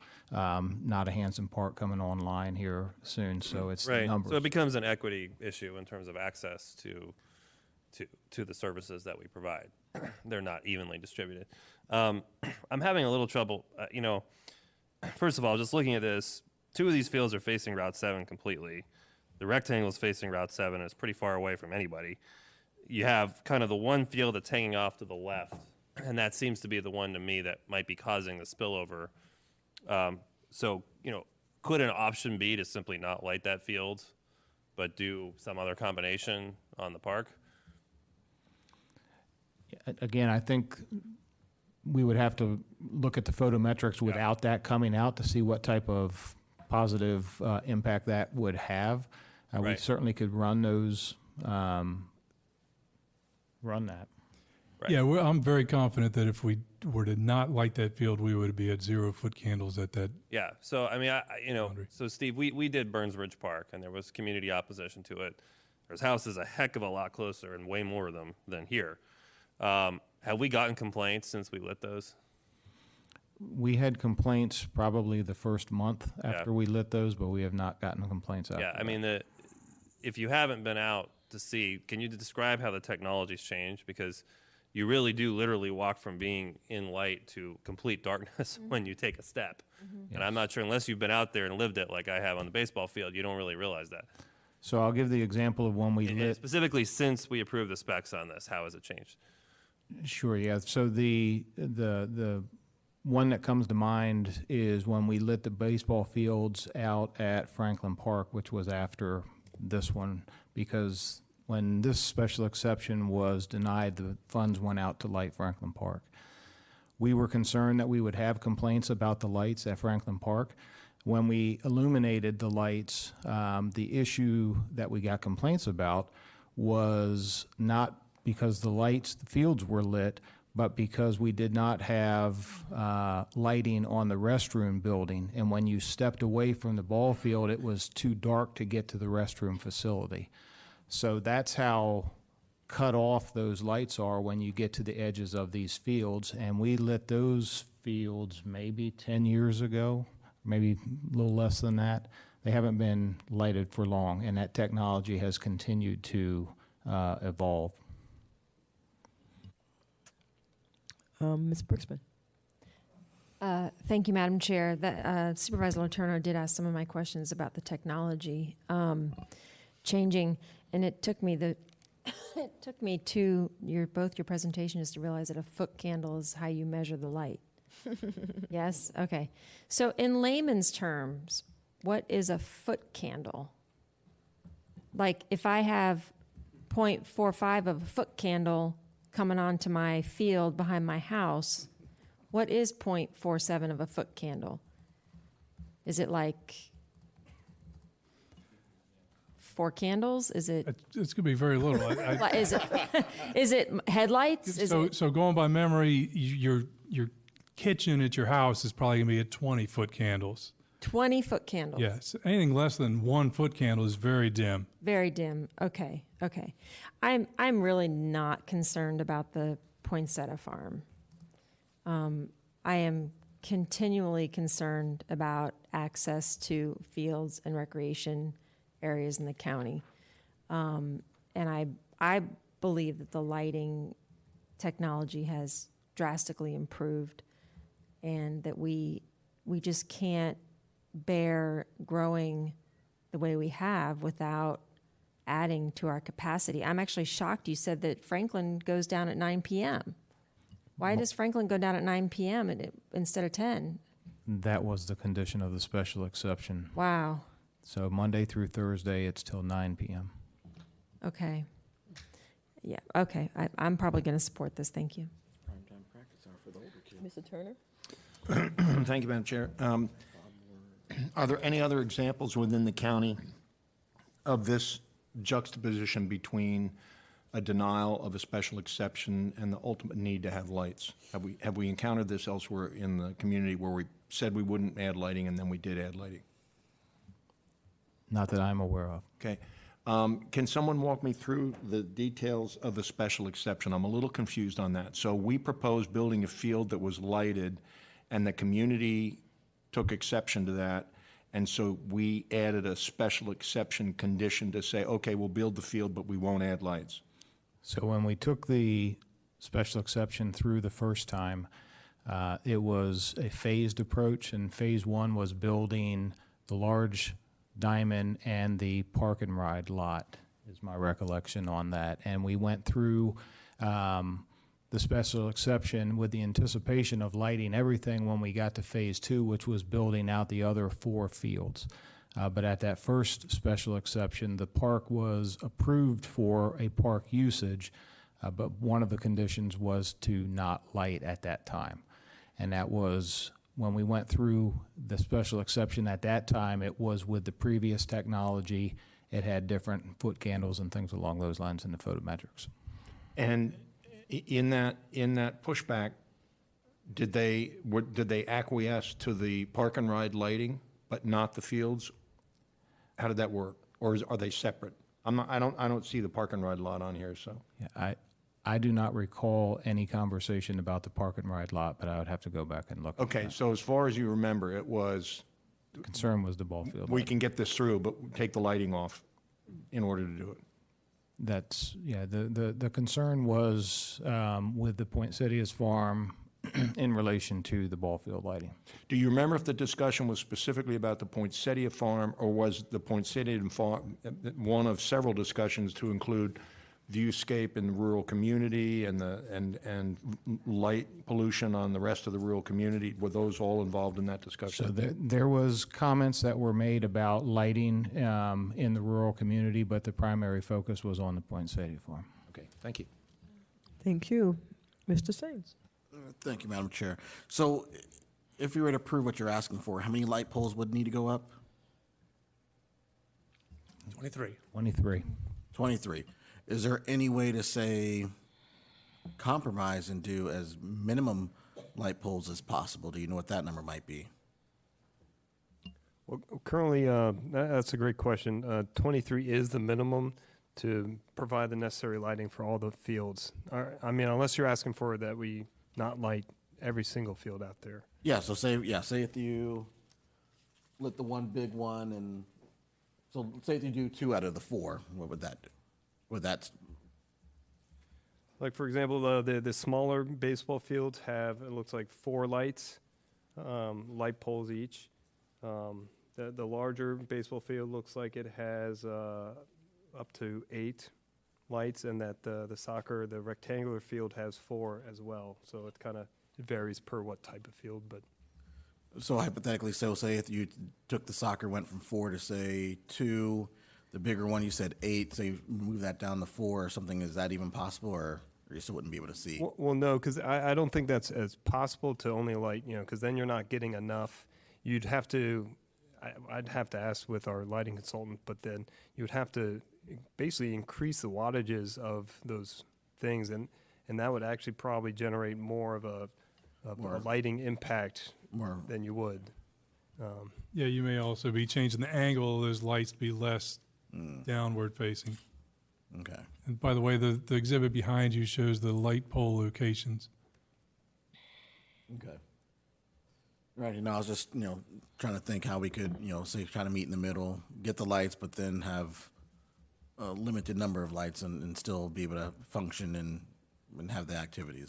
But. One of the things to keep in mind is with the design of these systems, there is a minimum number or minimum foot candle that you need for what's considered safe play, whether it be baseball or any other type of field. Mm-hmm. And by changing the angles of the lamps, you need to be cautious of the angle of the light coming off of the particularly baseball and softball, and that's why you have them designed the way that they are here. Okay. We give them that optimal lighting.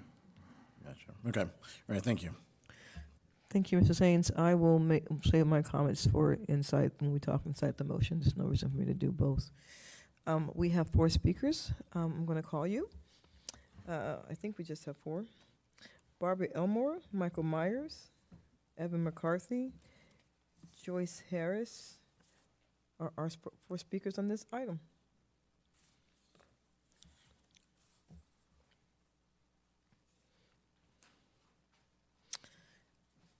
You can come to this podium, ma'am. Good evening. Thank you for waiting with us. Supervisors, Barbara Elmore, Elmore's Garden Center. This is the second time in 12 years I have been compelled to defend our rural economy, agribusiness, and livelihood of 49 years. Enrolled in an agriculture district against ball field lights. No lights are the safest way to protect our crops that require 11 to 12 hours of uninterrupted complete darkness per day for normal flower development from sundown to sun up. Excuse me.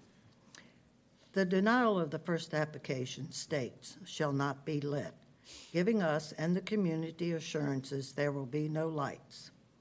This application goes against the denial of the first application completely. Supported by, classified as a farmer under the State Code of Virginia, and supported by the county, the special exception must mitigate the impact of lights on our agriculture business. The comprehensive plan, the rural policy. Commissioners voted to uphold the first special exception with recommendation to deny the application, adding it would be a mistake to renege on the agreement we made. Town residents do not support the lights and object to this application. What are your priorities? Support of one of your rural economy businesses that has generated revenue for the county for years, or support the sports community at a cost of over $3 million. As our governing body, we are respectfully requesting your support of the comprehensive plan, rule policy, and honor the denial of the first application, providing protection from lights on a county-owned facility by denying this application. Thank you for your time and for your nighttime reading. Since I couldn't get everything in this, you have additional information that I have provided for support. And with your permission, I would like to answer one question. They asked who the next door neighbor was to the park. He's right there to your left. And there's 2 across the street. But the one right next door to the park, he has sent you 2 letters, and he is very, very much opposed. Thank you, ma'am. Thank you very Their much. property line. Ma'am, thank you so much. I appreciate it. Thank you. Appreciate it. God bless you. Michael Myers, Evan McCarthy, and Joyce Harris. Good evening. Hi, good evening. My name is Michael Myers, and I'm the Executive Director of the Loudon Wildlife Conservancy. And while there are lighted ball fields in Loudoun County, when Scott Jenkins Memorial Park was approved, the county made a promise, a condition of approval, to not light the fields due to community concerns. Those same citizens hold the same concerns, and the county's promise to them and all residents of Loudoun County should be upheld. Beyond that fundamental reason, this is an opportunity for Loudoun County to be more thoughtful about how we prevent light pollution. As the Planning Commission majority noted, lighted ball fields at this park location is incompatible with the rural character of this area. The International Dark Sky Association has light zones to help define what kind of light is appropriate for the character of areas. We believe the area in question should be classified as a light zone 0, an area where humans expect to see little or no lighting, which was confirmed by staff's report that is generally devoid of lighting. Light zone 0 areas are not eligible for certification for the International Dark Sky Association's community-friendly sports lighting program. Therefore, if following Dark Sky Association standards, this location is not appropriate or compatible for lighted ball fields. As the vision of the comprehensive plan gets implemented as part of the zoning ordinance rewrite process, Loudoun can implement regulations that will help prevent light pollution. We must seize this opportunity to protect our remaining dark skies for the health of our ecosystem, for the insects, and to prevent bird fatalities during migration due to excessive lighting during spring and fall migration. The draft zoning ordinance still needs a lot of work to implement dark sky standards to prevent light pollution. This application is a precursor to a potentially slippery slope of unnecessary and excessive lighting if a cohesive vision to protect our rural landscapes isn't achieved. While there's a fundamental promise to the people that is a very compelling reason to deny this application, there are also many technical light pollution related reasons, such as sky glow and glare, for denying this application as well. And so thank you for your consideration. And I would like to add, my home is next to a new renovated shopping center, and we measure 0-foot candles at the edge of my property, and those lights come straight into my house and cast a shadow in my living room. So there is some nuances there for you all to consider. Thank you for your time. Thank you. Evan McCarthy and Joyce Harris. Good evening, Mr. McCarthy. Good evening, Board of Supervisors. My name is Evan McCarthy, and I'm speaking on behalf of the Piedmont Environmental Council. The Piedmont Environmental Council works to promote and protect the natural resources, rural economy, history, and beauty of Virginia's Piedmont. Consequently, I'd like to share a few comments on the proposal and its potential impact on agricultural lands and the scenic nature of the rural policy area. Before doing so, I'd like to mention that having access to public parks is an important part of any community, but location and design matter. Specific to this community, it has been clear since the 2009 special exception that lighted ball fields are not supported due to concerns about light pollution impacts.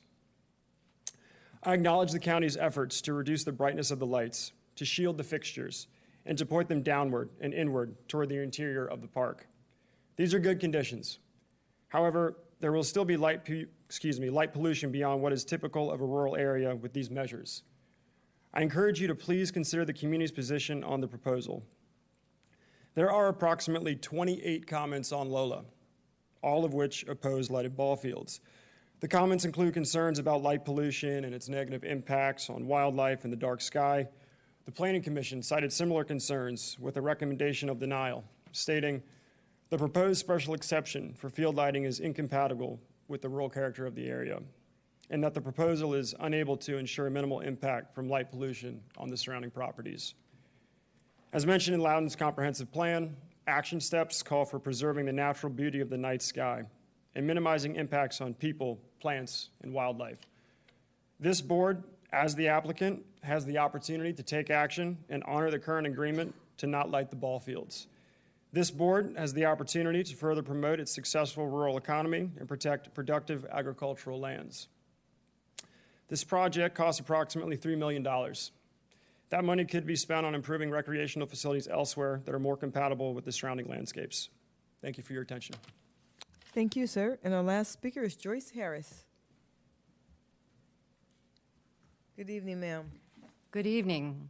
My name is Joyce Harris, and our family owns a farm that is located directly south of the park and is under a conservation easement held by the Nature Conservancy.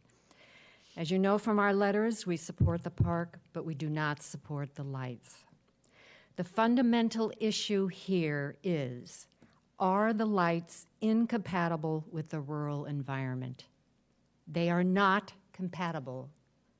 Local residents oppose the lights. Sky glow, increased traffic, and amplified noise will disrupt our rural neighborhood, quiet nights, and sleep patterns. There will also be negative impacts on wildlife, agricultural businesses, conservation easements, farms, and dark skies. These issues existed in 2010 when the Board of Supervisors agreed to prohibit the lights, and they still exist today. When the board makes a decision, we expect to rely on it. The Planning Commission agrees, no lights. Our conservation easement restricts lights to no more than 20 feet high. This should give you a sense of how much the quiet night sky supports sensitive ecosystems and the natural conditions of neighboring areas. Now, when you're looking up at the night sky, you see the dark shoulder of Catoctin Mountain. If you install lights, they will be as high as the top of Catoctin Mountain and will be seen throughout the entire Hamilton area. Virginia is the dark sky capital of the East Coast and hosts more international dark sky parks than any other state east of the Mississippi.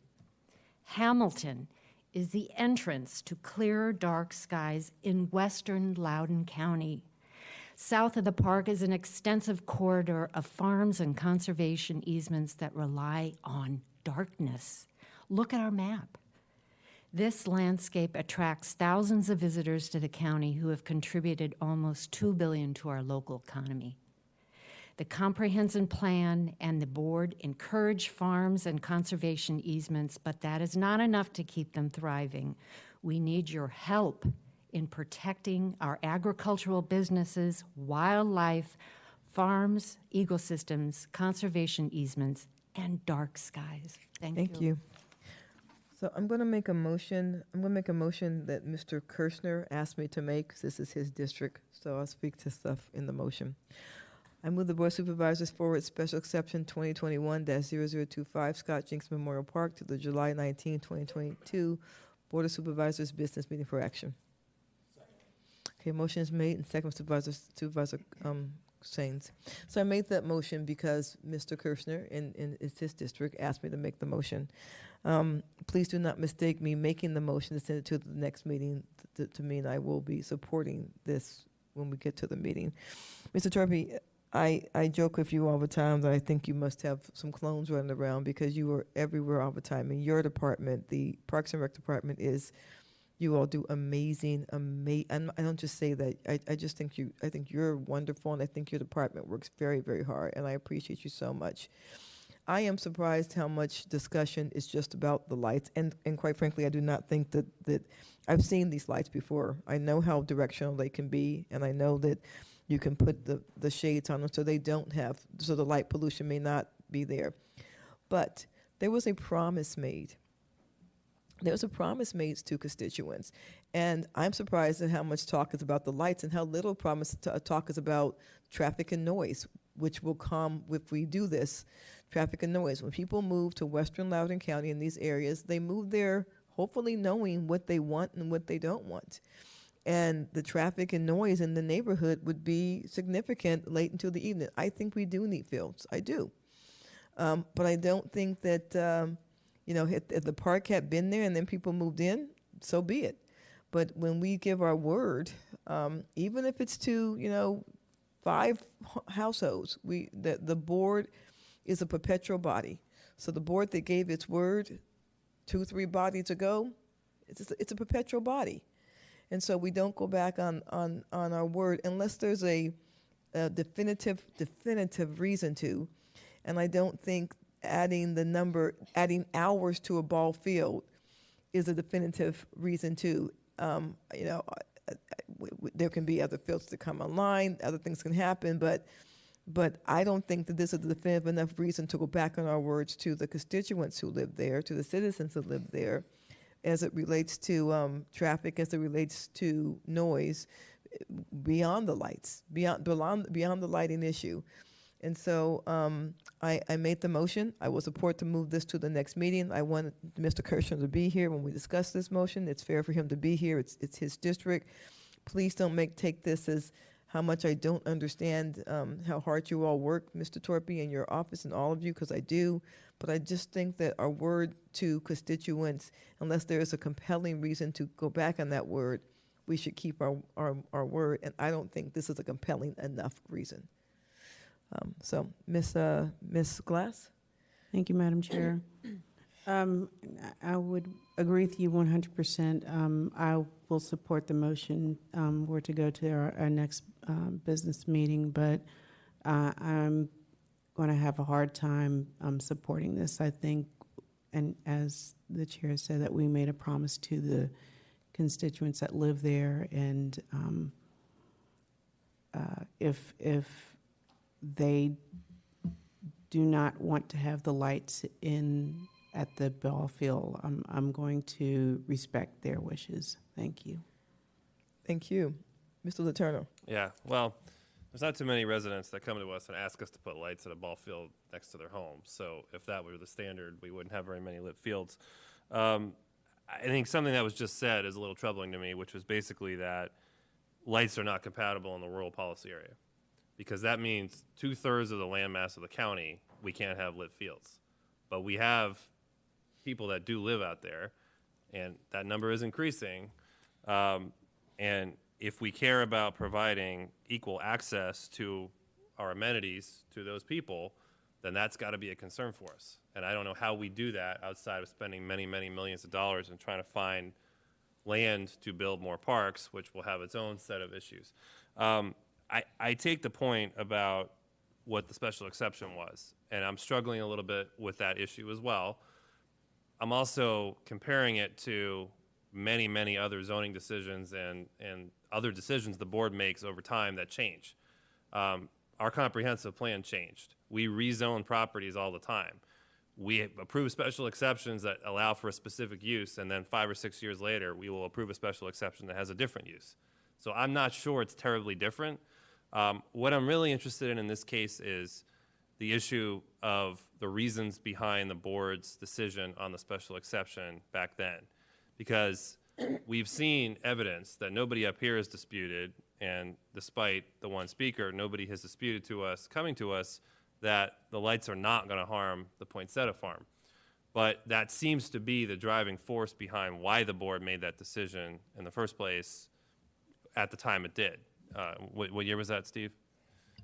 I believe it was 2009. Okay. So I want to dig into that record a little bit more, because if that were the reason, then well, simply the circumstances and the facts have changed. And we have evidence that we will not harm that business, which I don't have any desire to do either. So that has changed. The other thing that I will say is I understand the broader point, but this location is next to Route 7, which is a very heavily trafficked highway all night long. It is not stone quiet.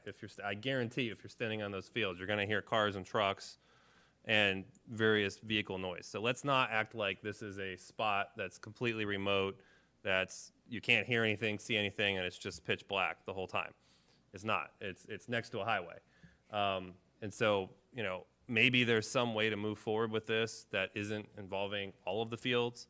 Maybe there are restrictions on days of the week or hours or whatever, but I am concerned at the existing condition and the fact that we have very limited means to be able to address it in terms of access and what it means for traveling, the environment, emissions, all those things when we don't get usage out of these fields.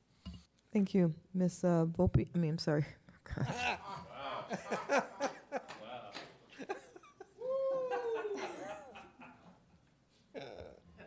I'm really sorry.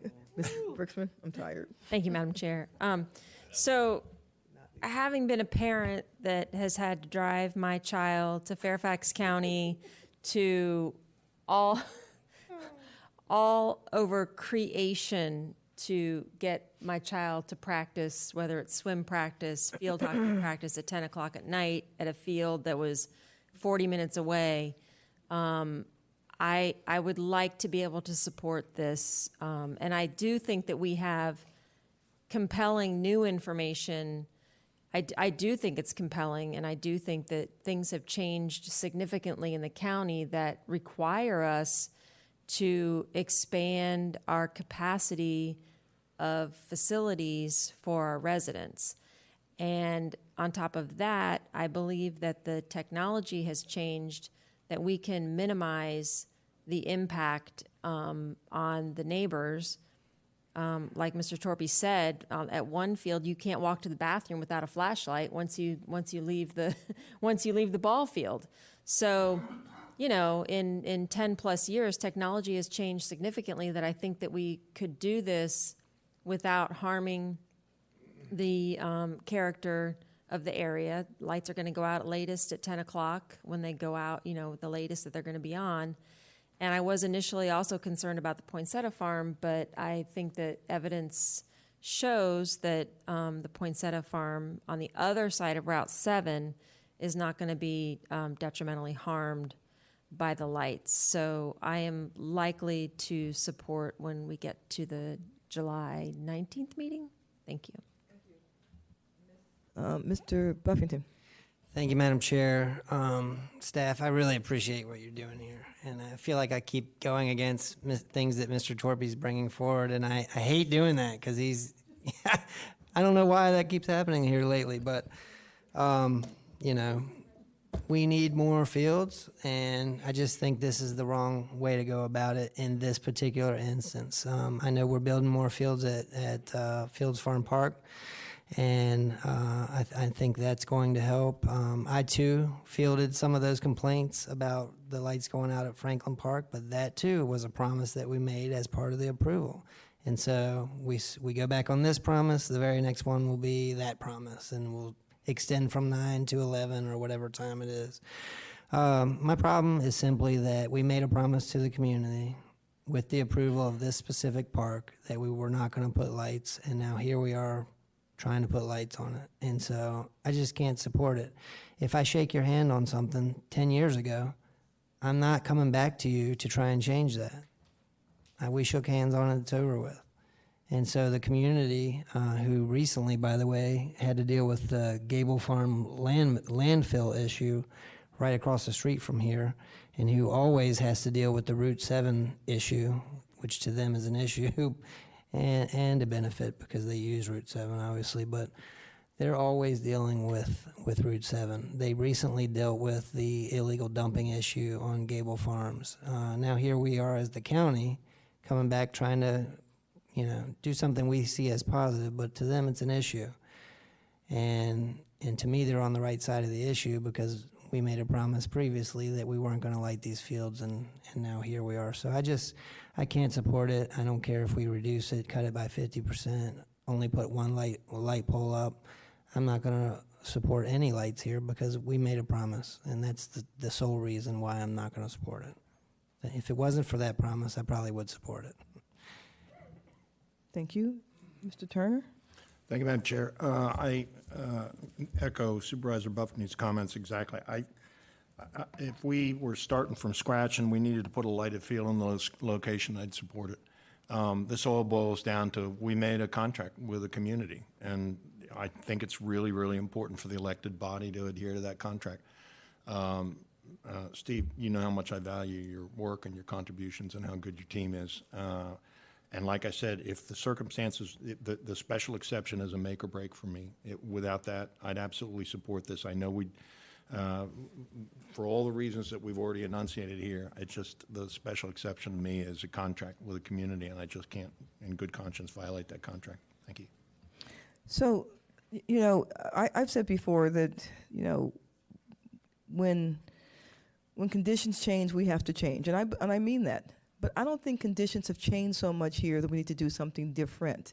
What we know is that in western Loudoun County, we haven't approved homes. We know that the last census had this area, the western Loudoun County area, about 14% of the population, and 10 years later, we're about 15.5%. So we haven't had a lot of growth out there. We haven't.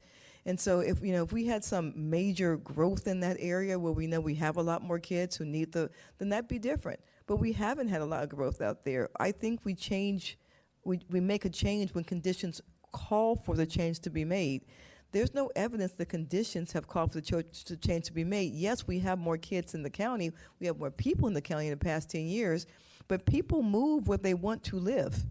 And if you move to a rural area, I don't expect that you expect suburban amenities. If you expect suburban amenities, move to the suburbs. But I'm assuming if you move to the rural part of the county, it's not an equity issue. They know where they live. They know where they moved. They know why they moved there.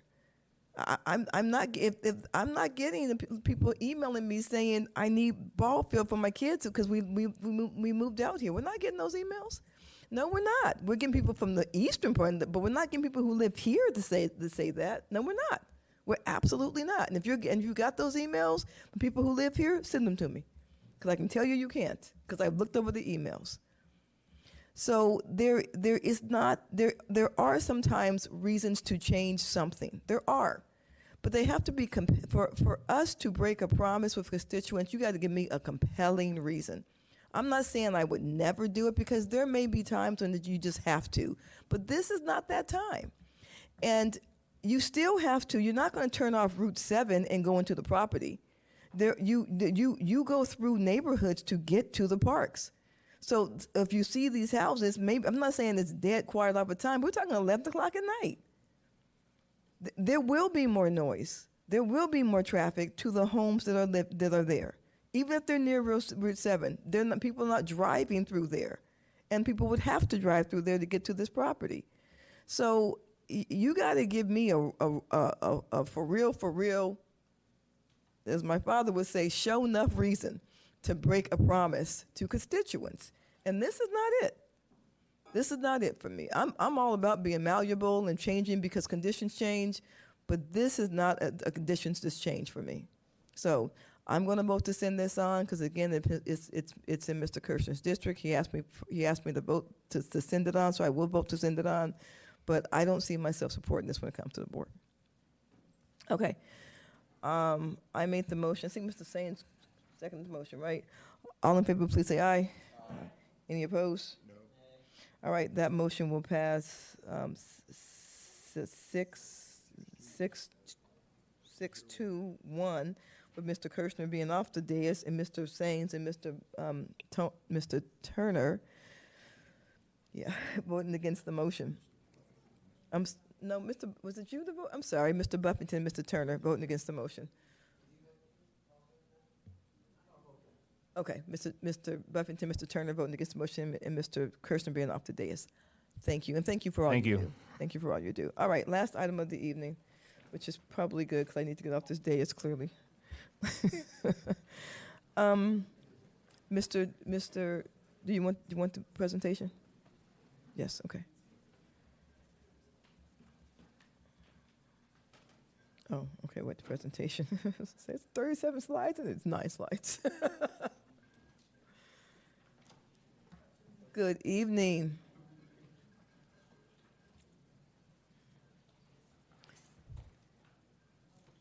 Would you like to join me at the table? You can join me at the table if you'd like to. I'm good right here. Okay, sounds good. Good evening, and we have a presentation. The supervisor from the Blue Ridge District, which is where this at, would like to see that presentation, and so would others. So we're ready when you are. Thank you, Chair Randall. Good evening. My name is Marshall Brown from the Department of Planning and Zoning. The site is approximately 21.23 acres total and is located in the Blue Ridge Election District, north of Route 50 and west of Stone Springs Boulevard. This property is also within the suburban employment place type. The applicant is requesting to rezone the property from rural commercial to planned development industrial park for the development of by right uses. This is a view of the CDP. I just kind of want to briefly run through it. You can see the location of Stone Springs Boulevard and the future Dulles West Boulevard. There is a tree conservation area abutting the South Fork of the Broad Run, as well as an archaeological site. The proposed development envelope is highlighted in red. Possible building footprints are in yellow. There is a future permanent entrance onto Dulles West Boulevard, and until that is open for use, the applicant is proposing to use a temporary entrance off of Stone Springs Boulevard. Once the permanent entrance on Dulles West is opened, the temporary entrance will convert to either emergency use only or will be closed.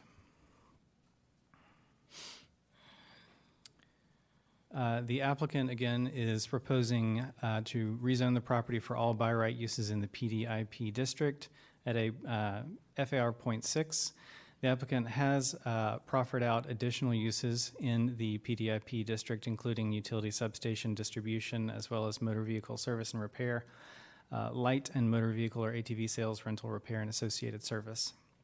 The applicant has also proffered a baseline set of design guidelines, including enhanced building design and landscaping and screening standards above what the zoning ordinance would otherwise require.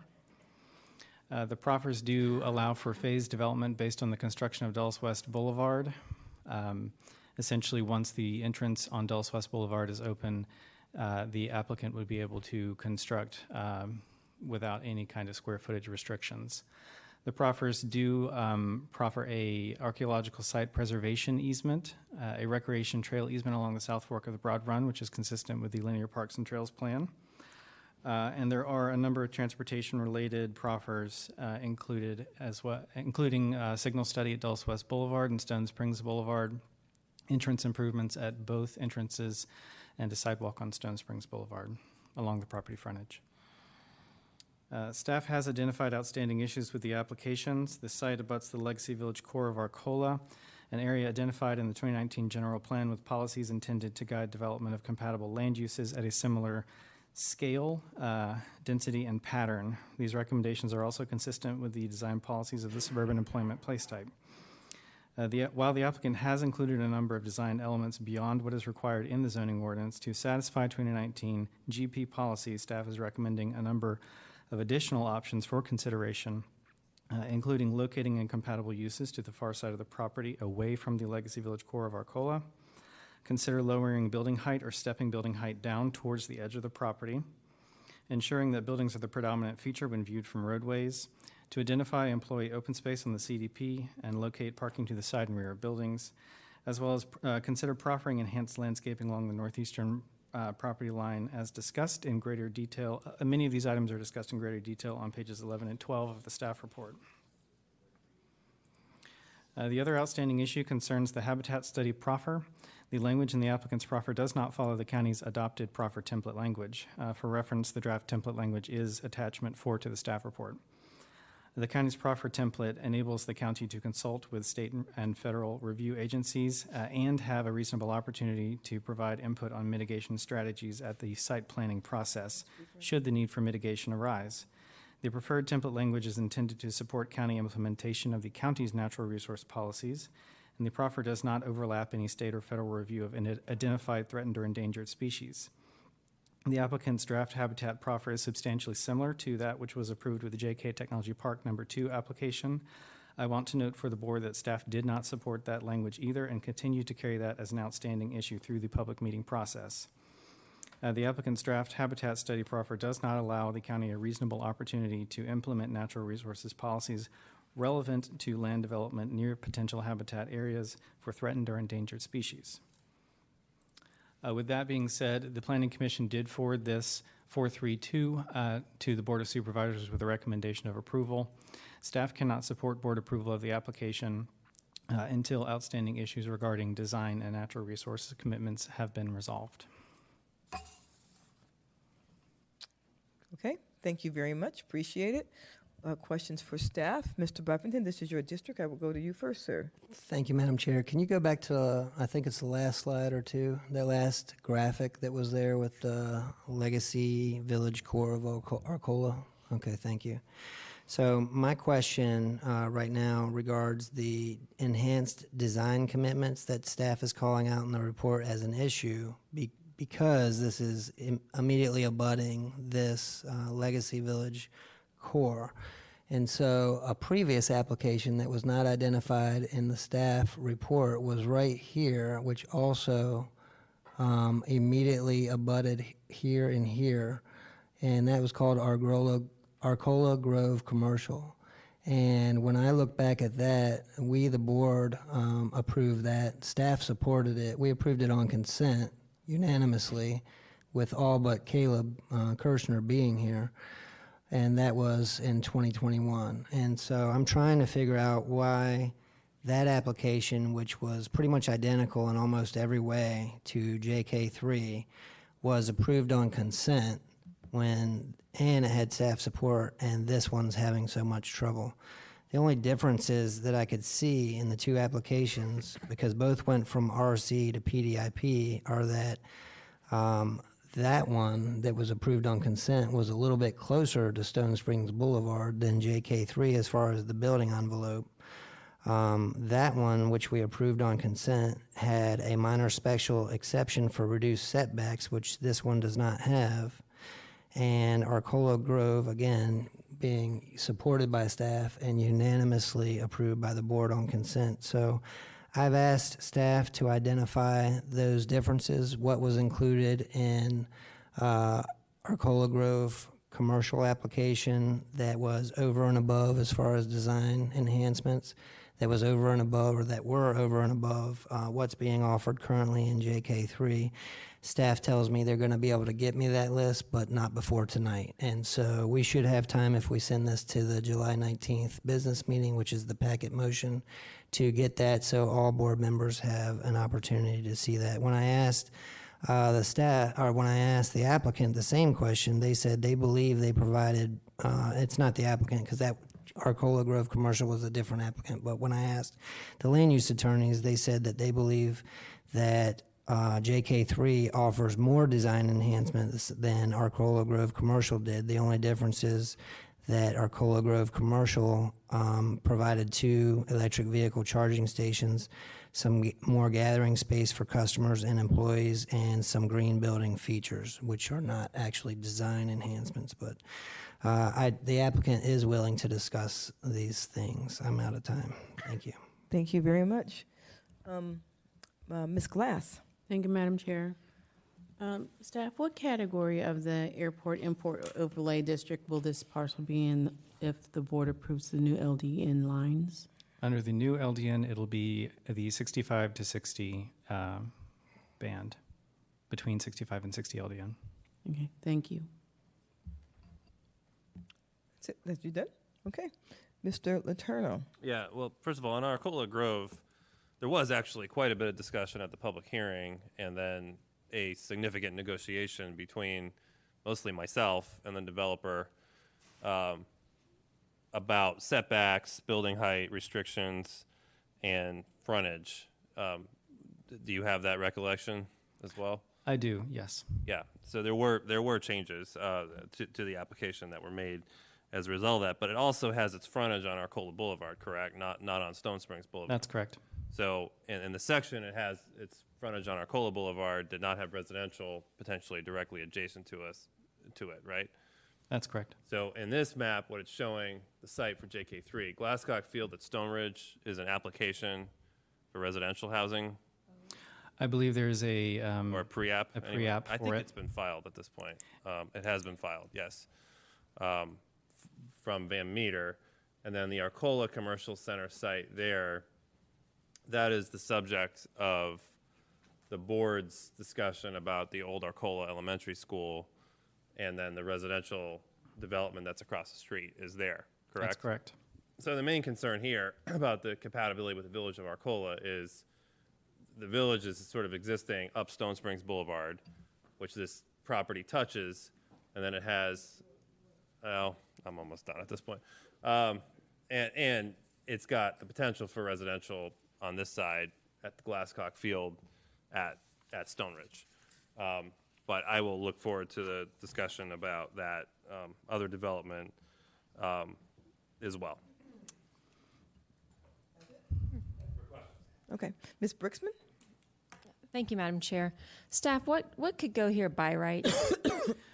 This is under, right now, the rural commercial, so there's a number of low-intensity commercial uses that could go there, as well as residential. That is allowed, I believe, for 4 units per acre, if memory serves.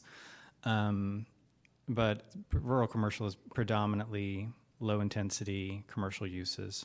Okay. And you said residential, but could residential go there if it's in the LDN 6560? Yes, there are a number of zoning ordinance requirements for, a noise abatement and Noise abatement and all disclosure. that. that Okay, type of that's thing. that was my understanding. And can you explain a little bit more why this would not comply with the 2019 general plan? So right now, the question is about consistency with the Legacy Village core of Arcola. There are a number of policy elements to essentially bring it closer to the land use, scale, and density that is found in the village core. A rezoning on the surface, a rezoning to PDIP in suburban employment is generally consistent, but there are a number of those other policy elements that we have to consider as well to bring it into conformance with a legislative application. Okay. And why is the Arcola Village historically important? So in the revised general plan, there were a number of historic villages that were noted. Arcola and Ashburn were two that were not carried over to become rural historic villages in the 2019 general plan because they were not in the rural policy area any longer. So creating this category of these historic cores and noting them, there's those two as well as Old Sterling, was an attempt to try to still ensure that development in that area was cohesive with what was left of those villages, but just kind of separating it from the other villages we more commonly talk about at this point. Do we know, was it just a farming village in the past? Do you know who lived there? I'd have to look that up for you, ma'am. I'm sorry. Okay. Yeah, I know that wasn't in the item, but I was just curious. All right. I think those were all my questions for staff. Thank you. Thanks. Mr. Turner. Thank you, Madam Chair. This was in the old 65 LDN, correct? Or is it current, it's between the 60 and the 65 current noise lines? Currently, or the it proposed is future noise lines? Proposed future. Currently, it's in 65 plus. So currently, it's in 65 plus, so residential is not allowed. Correct. The future designation will move it between the 60 and 65, so residential's allowed with notice to the homeowners. Notice to the homeowners and a few abatement options. And commercial's allowed in both? Correct. Okay, thank you. Okay. We are ready for you all. You have 10 minutes. You can sit there or stand at the podium, either way. Thank you. Good evening, Chair Randall and Supervisors. My name is Sasha Brower. I'm an attorney with Walsh Gallucci, and I'm representing the applicant this evening. Here with me tonight, I have the applicant and landowner, Chuck Kuhn. We also have Clayton Tuck from Urban, our civil engineer, and we have Avi Serene from TNT Environmental. I also have my colleague Mike Romeo sitting beside me, who's a senior land use planner in our office. Before beginning my presentation, I would like to note that we have complied with all notice and posting requirements for this public hearing. Next slide, please. The subject property for this application is 21 acres in size and is located on the west side of Stone Springs Boulevard, south of Arcola Mills Drive, and north of Route 50.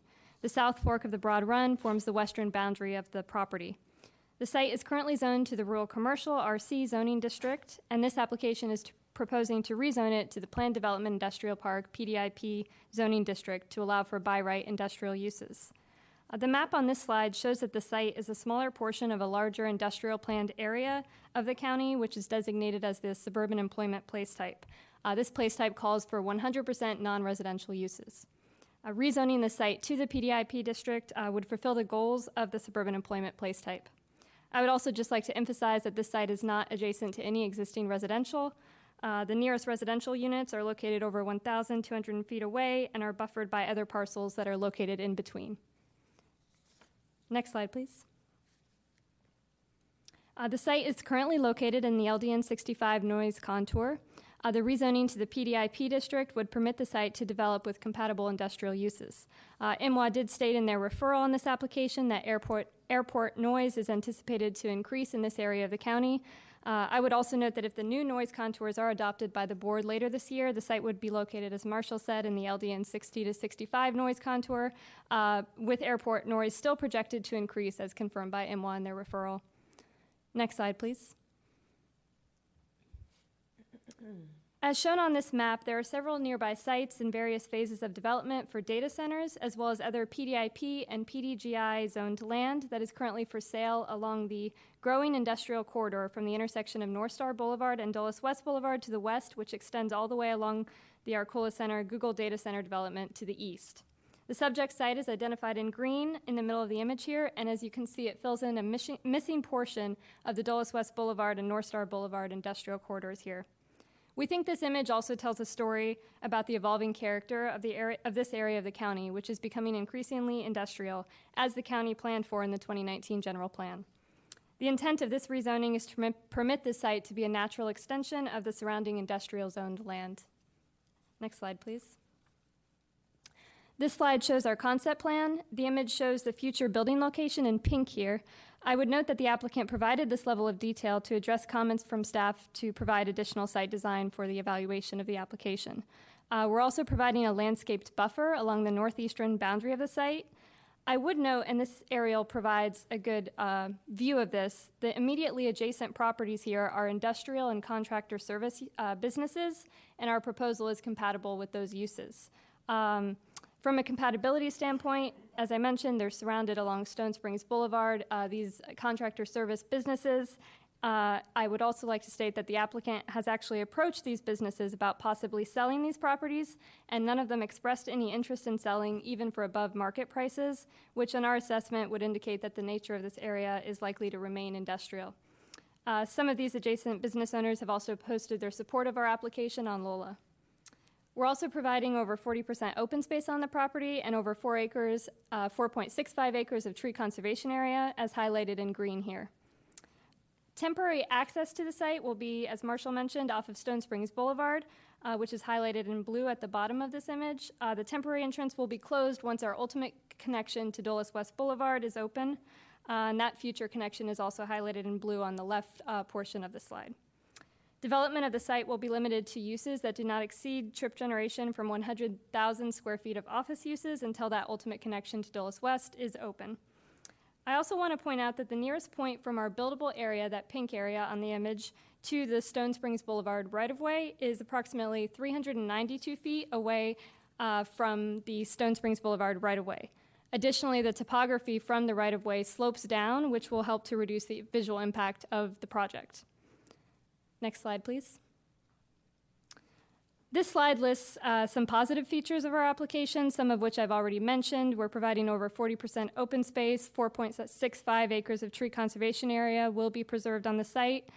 As I'm sure the board is well aware, the applicant has also placed extensive amounts of land and conservation easements throughout the county. I found out today that's currently over 11,000 acres in Loudon and surrounding counties, and an additional 2,500 acres in Loudon County alone is in the process of being added. Specific to this site, the applicant has agreed to place the existing archaeological site under permanent conservation easement, which will be granted to the county. We also removed the original special exception request for lot coverage and FAR increases, as well as the zoning modification request for a building height increase. Those are all removed, so the only application tonight is the rezoning.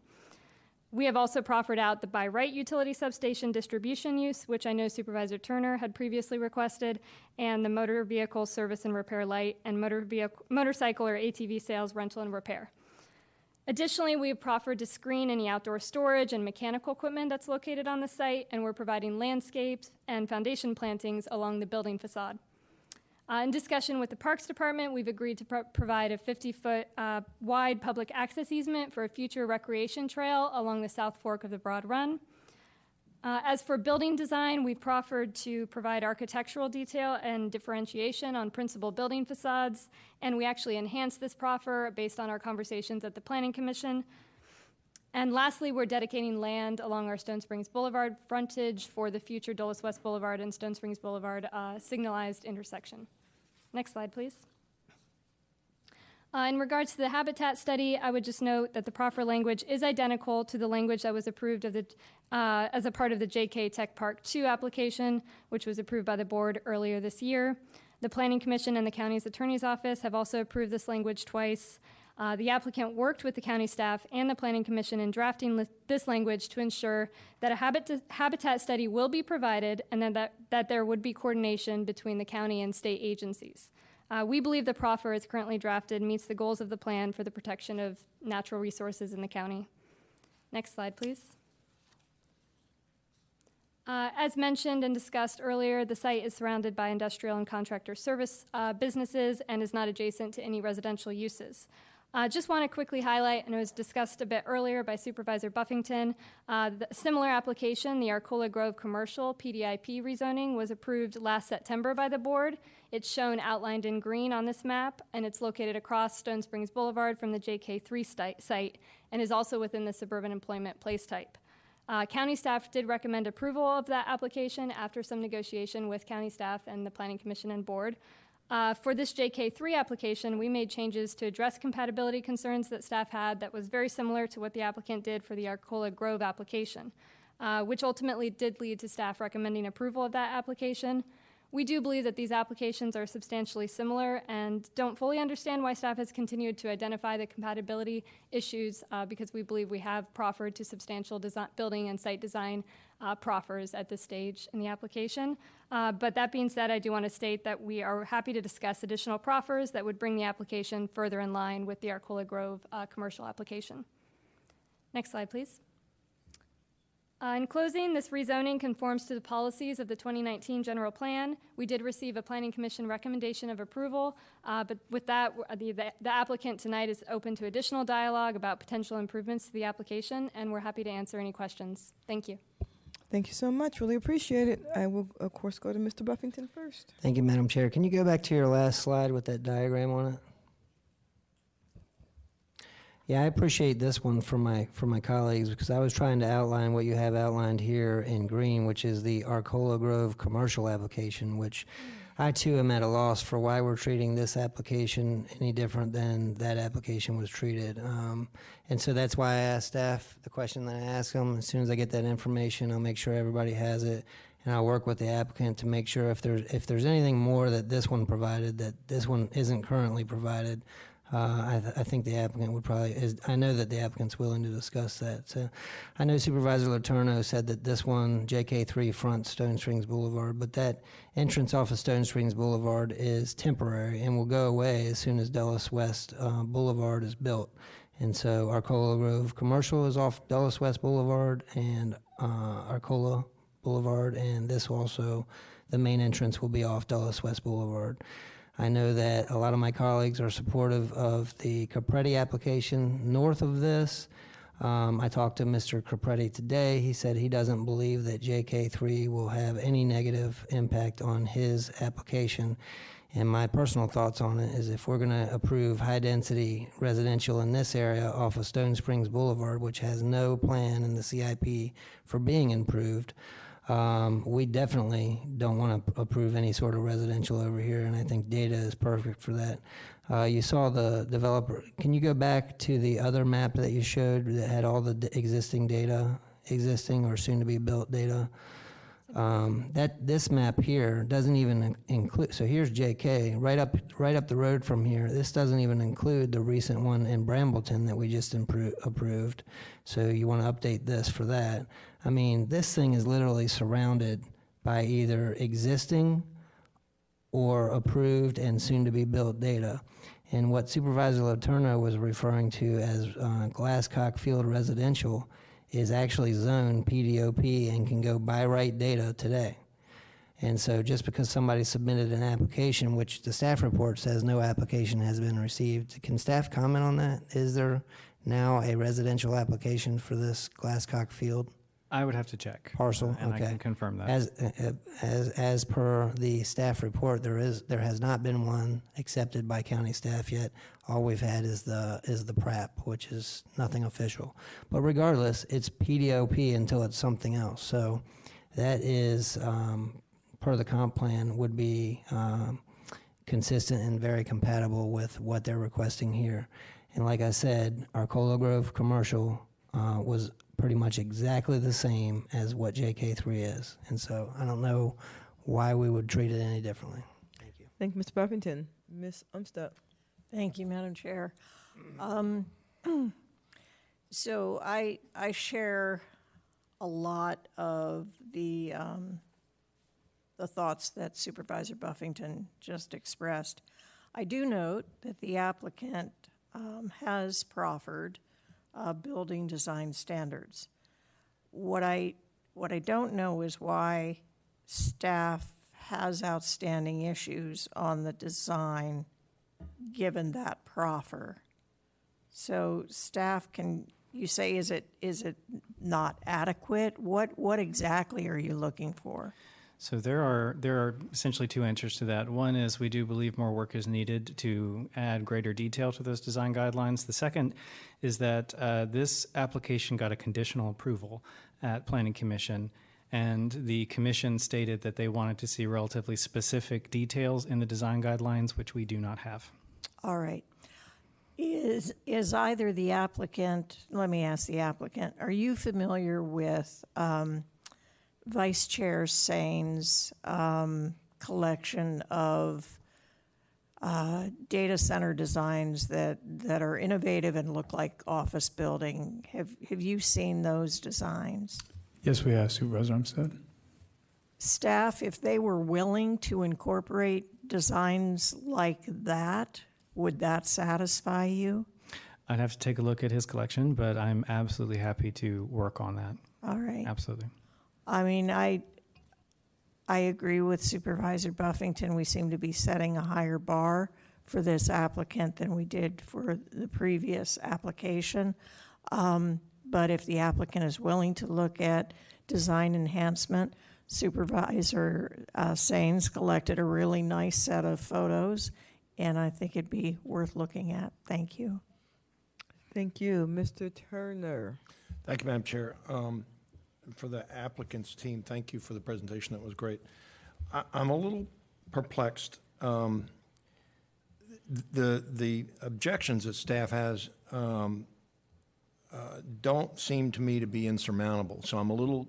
Can you provide some enlightenment to me about specifically where the gap still is between what staff wants, which is basically more specific design guidelines, and the habitat study proffer brought into line with what the template has, and those seem to me to be relatively minor and easily surmountable. So what is the logic behind that still being a problem?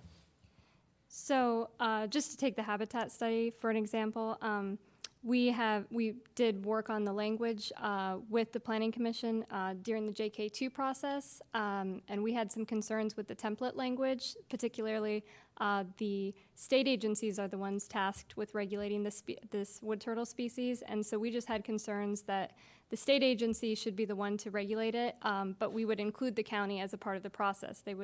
The county will be informed and be provided a copy of the habitat study. It was just the specific language that we were a little concerned with, but that language was worked out as a part of the JK2 process, so we were actually surprised that it was listed as an outstanding issue for this application, since we had worked that out on a previous application.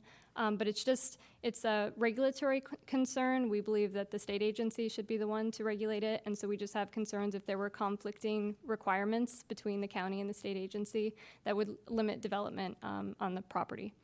What about the design guidelines? Is the principal concern that it's your feeling is that it's out of line with Arcola Grove, or is it some greater concern? So the design guidelines for the Planning Commission did recommend that we take a look at the building design proffer. We actually did revise that based on some information that staff sent us. We worked with that language, so we revised it and submitted it. As far as the building design, there was some comments in the staff report about layout. Because of the environmental constraints on the property, we really can't shift that building envelope. That's kind of where it is. And we also don't have a user identified yet for the site, so that precludes a little bit of our ability to make a final site concept plan that would be provided at a later date during the site plan process. Any others? I can answer any other questions. I think that's it. Thank you. Thanks. Mr. President, did your light on so that you can make a motion, okay, there you go. Ms. Brixman? Thank you, Madam Chair. Has the applicant broken ground yet on JK1?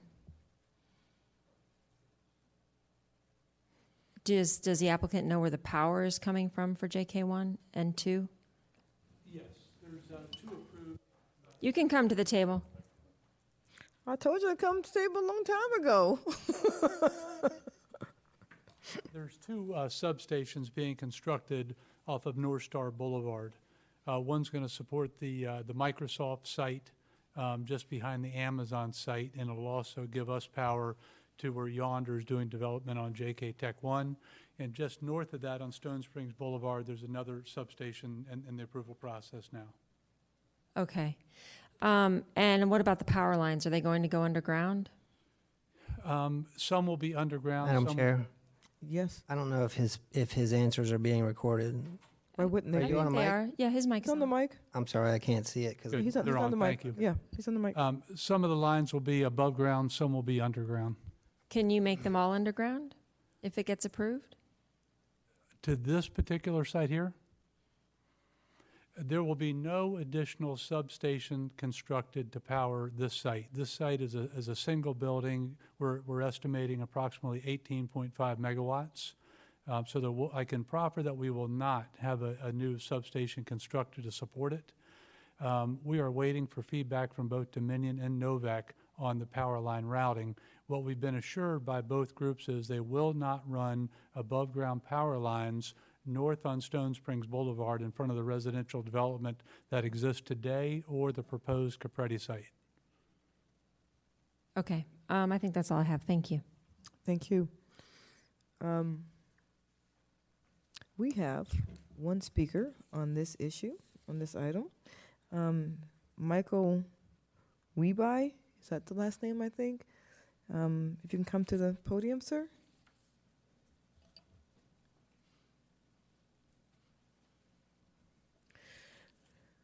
Good evening. Good evening. I live on Stone Springs Boulevard, and it's a lot of commercial. I have 2 grandchildren. You know, I can't leave them unattended in the yard because you don't know what's going to come through the yard. There's quite a few accidents, you know, there, and it's not really a safe place for children or residential. As we're getting ready to move now, we're looking for another place to live now. So it's, and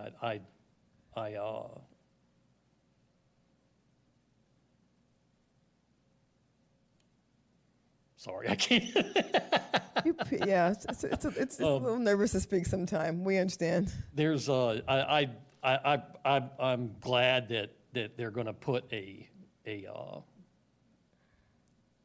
Possibly something else there besides residential. Yes, Yeah. instead of residential, because it's not safe to have residential. It's not safe for that. It's a commercial area. Thank you, sir. Thank you. Thank you. All right, no more speakers on this item. Mr. Buffington, would you like to make a motion? Thank you, Madam Chair. I move that the Board of Supervisors forward ZMAP 2019-0016 JK Technology Park Number 3 to the July 19th, 2022 Board of Supervisors business meeting for action. Motion's been made and seconded by Supervisor Umstep. Mr. Buffington. Yeah, thank you, Madam Chair. While we still have some work to do on this, I do think that this is the right site for data. It's in the current 65 and the future 60 to 65, and we know the airport wants to build another runway, so anything other than commercial here I think would be a very bad idea because we know it would result in future complaints for the airport, which we don't want. It's already zoned commercial, and it's got data or soon to be data all around it, as you just saw on that last map that we looked at. I have a list here that I won't go over right now since we just saw that other map, but Old Arcola residential applicant, as I said, Mr. Compretti, again, does not believe that JK3 would negatively impact his property. I spoke with him today on that. this would minimize additional traffic on Stone Springs Boulevard.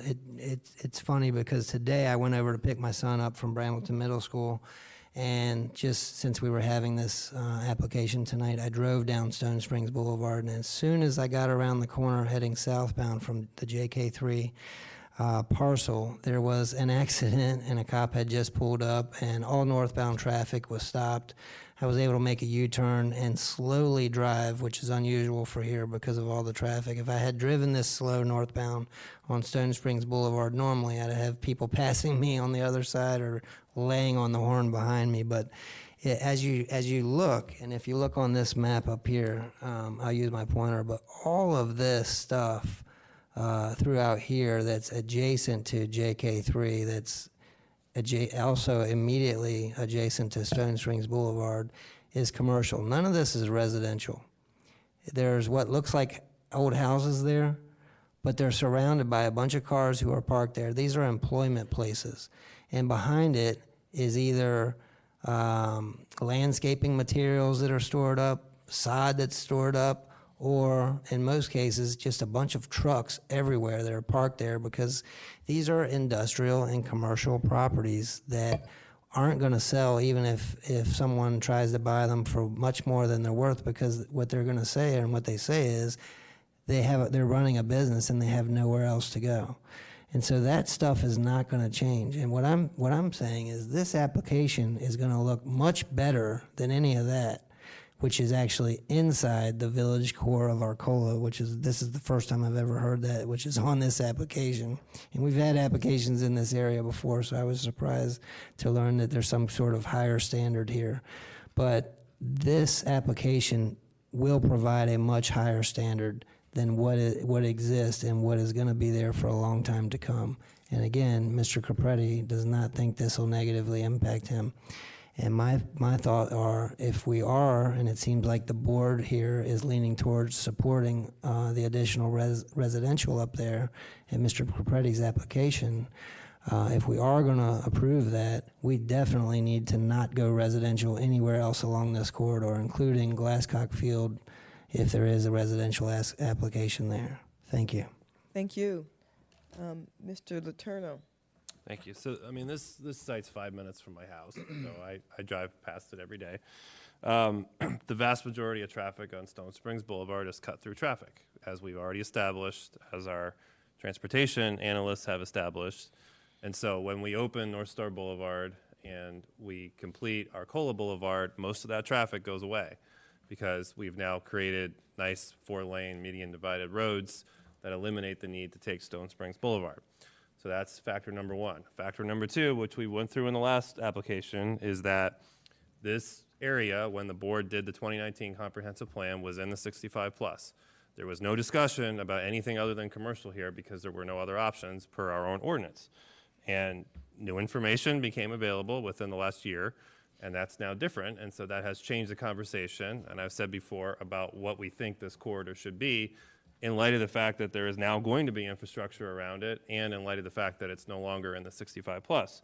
We have many, many thousands of houses already in the 60 to 65. As I showed you previously, we have lots and lots of houses closer to even the new runway than this area is. So I'm not surprised it was changed in the new MWA noise study. I understand the comparison to Arcola Grove.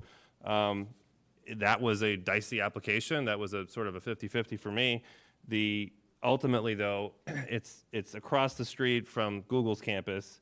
It's next to the Arcola commercial, and the frontage was on Arcola Boulevard. And quite frankly, the district supervisor also strongly supported that one, and it was going to pass. And so we did what we could to try to get some changes to it kind of at the end to sort of make it a little bit more palatable. But again, that was also at a period in time when we weren't sure what was happening with some of the other things in this area. So I think what it really comes down to is what the vision is here. How much data center is too much in one particular location. There are homes on Hidden Lane. I completely agree with the gentleman who said this is not safe today, because I agree that it's not. But as I said, it's changing. But the reality is there's already a lot of residential in this corridor today, just to the north. You can see those houses up there in those communities. And certainly, we go back in time, decisions were made well before any of us, and I'm not sure how some of this happened, but we sort of know what's coming to our immediate south here. We know what's coming to our immediate north. We already have one data center sort of going in the back here, which will impact the Hiddenwood Lane, but probably not the stuff to the east.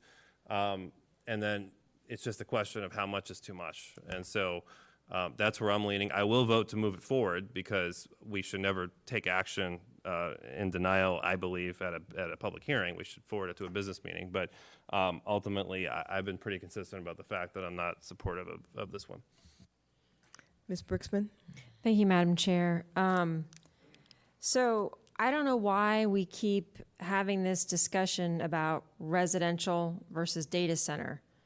There's a whole bunch of commercial stuff in between that this property could develop into.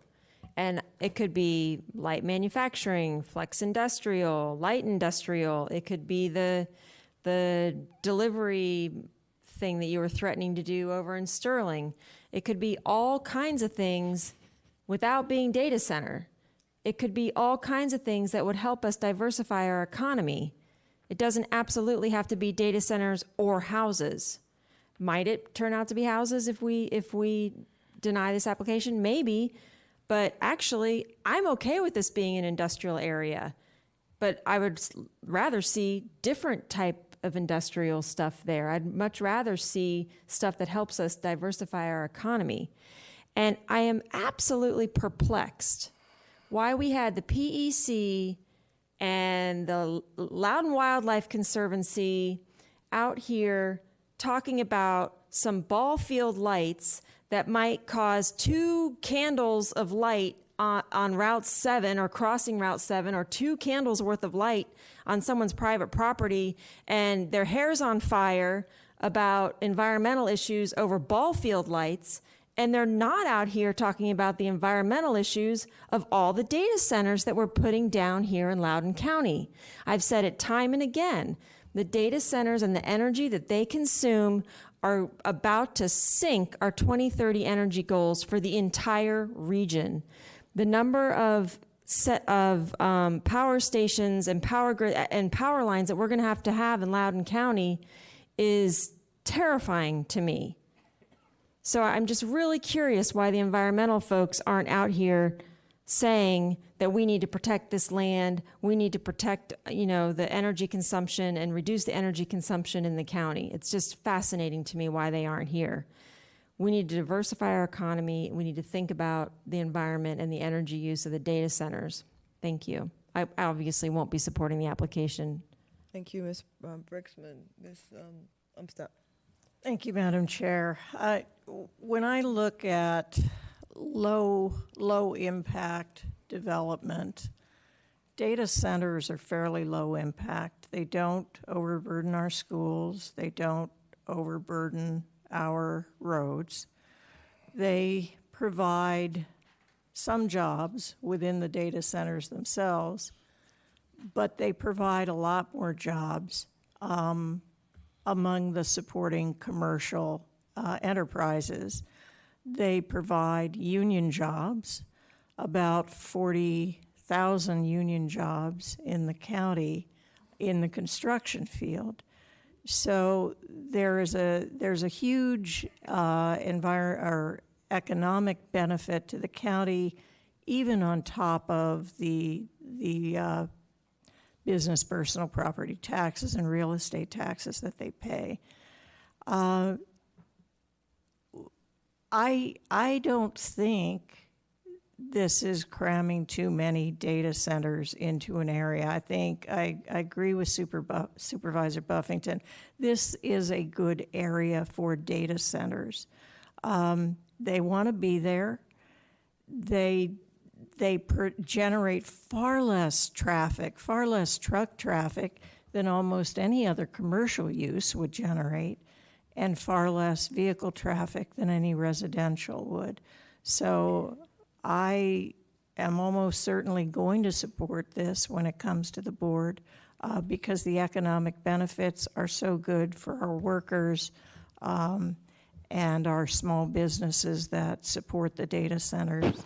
And the downside is almost minimal. when it comes to energy consumption, the whole data industry replaces the internal combustion engine. Can you imagine how many trees we would be cutting down these days if we didn't have the ability to communicate electronically, or how many additional trucks would have to be on the roads to carry all the paper that now is unnecessary because everything is in the cloud? Data centers permit us to telework, which cuts down on greenhouse gases. They are the major driver of Dominion's search for renewable energy sources. No other sector of our economy is as green as the data center industry pushes Dominion to be. So I think from all angles, this is a good application in a good industry. Thank you. Ms. Glass. Thank you, Madam Chair. I will support this motion to go forward to a business meeting, but I do not see myself supporting this application when it comes to a final vote. I believe that the village of Arcola has such potential to be part of the county with a real sense of place. Now that we are in the process of altering the airport noise overlay lines, Arcola is in a good place to be revitalized as a thriving village area. Thank you. Thank you, ma'am. So I'd associate myself with a lot of comments made by Mr. Letourneau. I said when JK2 was approved, for number of reasons, I wouldn't be supporting JK3. I have not changed my mind on that, and I'm not going to change my mind on that. I will vote to send this forward, but it's a fallacy to think that there are not homes over here. They're a fallacy to think that there won't be more homes that are coming over here. And it's mind-boggling that anyone can say that the data centers are good for anything even related to the environment. It's just not. Data centers are horrible for the environment. They just are. They just absolutely are. The amount of energy and water they use, they're not. They're better than they used to be, and they are improving. But they're not good for the environment. So I won't be supporting the application, and I never was, and I've always been really, really clear about that. I also want to say something else, and this is kind of tangential to the conversation.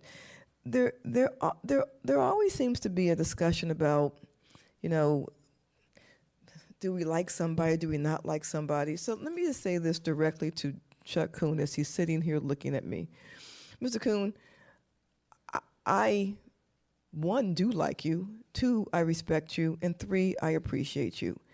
And it's frustrating to me sometimes when these discussions happen because I'm not up here voting for a best friend, right? I got friends, right? I'm voting for a land use application, and as I've said many times, I'm voting for a 2040 county, a 2045 county. I'm not voting for a county for tomorrow. I don't think that this is the right land use, the right thing for a county well in the future. But this has nothing to do with anyone's feelings about you. And I think that sometimes those kind of discussions come up, and I've heard people say, "You have an issue with Chuck Kuhn?" No, I don't have an issue with Chuck Kuhn. That is so. I am not in junior high school. Right? I am not a middle school student. I like and appreciate you. I think it's a bad use for this, and I needed to just say that on the record and out in public because those kind of discussions I think are silly and messy and just get on my nerve, to be quite honest. And I don't play those games. Mr. Buffington, I've talked to Mr. Capretti a bajillion times about this application, and I don't want us to say things that make think one thing or the other. What he has said over and over and over and over again is that he is Switzerland on this. That's what he has said. He doesn't support it. He does not support it. So I don't want us to say anything that might indicate that he's given his support. He hasn't given his support. He has not given his support. He has said clearly that he is Switzerland on this. And I talked to him today myself. I talk to him every single day, and he has said, I'm Switzerland on this application. So I just want to put it on the books so we don't think he is saying he supported it. I will vote it to move it on. I won't vote it when we get to the meeting. Ms. Buffington, would you like to close, please? Just to respond to what you said, because I don't want anybody to think that I'm making things up. he told me straightforwardly in writing that he does not believe JK3 will negatively impact his application. So you can interpret that however you want. I don't think you're making things up. I don't want you to think that. That's what he said. Again, I think this is a good application. I think it's in the right location. I am appreciative of the fact that we will not need another substation for this application. And I think there's been a lot of good discussion here tonight. I think we have an open applicant who's willing to work with us. I think staff is ready to do a little bit more work on this. I think we have some more to learn about the comparison between where Arcola Grove commercial was and how they got supported and approved unanimously on consent with staff support, and why we are where we are now on JK3. And so how do we get to where Arcola Grove commercial was, because that's where we need to get with JK3, because it is right for this area. Thank you. Thank you, sir. Mr. Saines asked me to say that he had to leave to go pick up his son. So the motion was made by Mr. Buffington and seconded by Supervisor Umstep. All in favor, and this is just a motion to move it on. All in favor, please say aye. Aye. Opposed? That motion will pass 602 with Mr. Saines and Mr. Kirshner being off the dais. 702. Thank you. With that, thank you, staff. Thank you, everybody, all the staff. Thank you, supervisor staff, and we are adjourned.